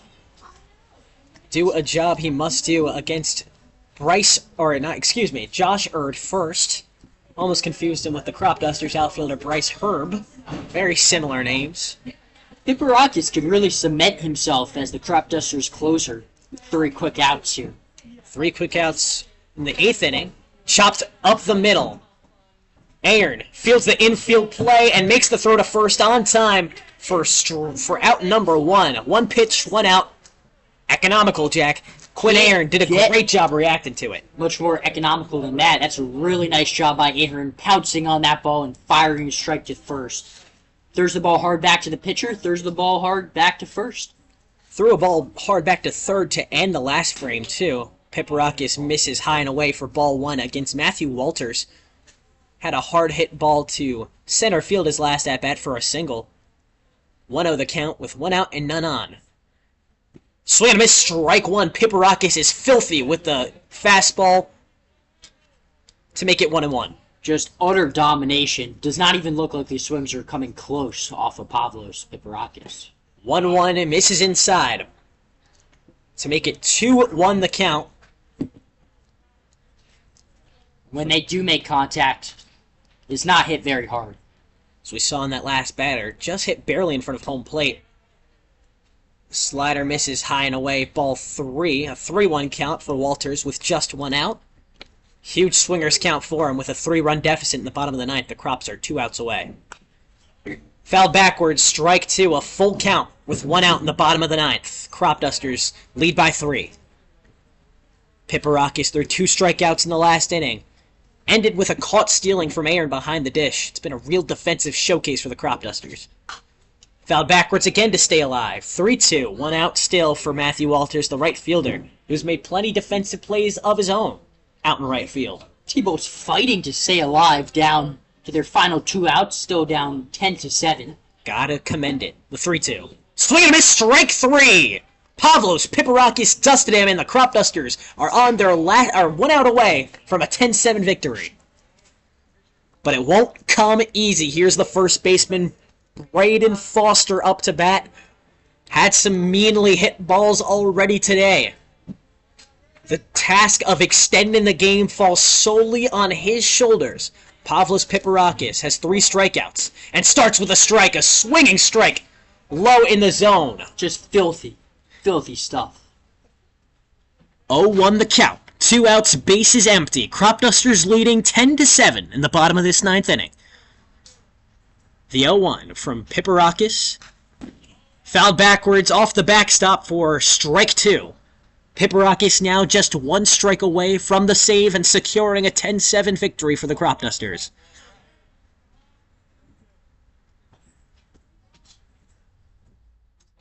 Cropdusters dugout and bullpen all leading against the fence. Anticipating greatness. The 0-2. High and away, ball 1. Good vision from Braden Foster to keep the game alive. Pipperakis offered him some candy, but he said no thank you. 1-2 the count. 2 outs, bases empty. Too low, ball 2. Pipperakis still down to just 1 strike away, but Braden Foster's making him work for it. Cropdusters lead at 10-7 in the bottom of the 9th. 2 outs, 2 balls, 2 strikes. It doesn't get bigger than this.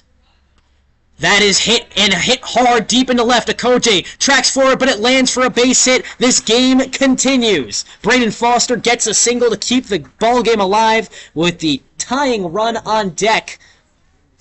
And now the catcher, Jack McCarthy, has the weight of the world on his shoulders and the responsibility to keep this game alive. Looked like Okoje might have attempted to dive at it, decided last second not to, and made a nice scoop on the short hop to keep it from getting behind him in the outfield.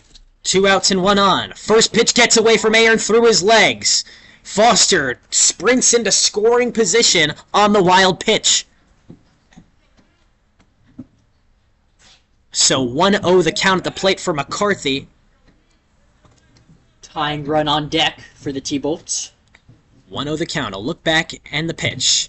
High and away, ball 2. A great snag, backhanded snag from Aaron to keep the pitch from going wild again, but McCarthy's up 2-0. And this is just where Pipperakis has to take a deep breath, refocus. Can't find it there. Ball 3 outside. McCarthy 1 ball away from taking a base and keeping the game alive with 2 outs in the bottom of the 9th. And there it is, a fastball outside for ball 4. So now the tying run is up to bat.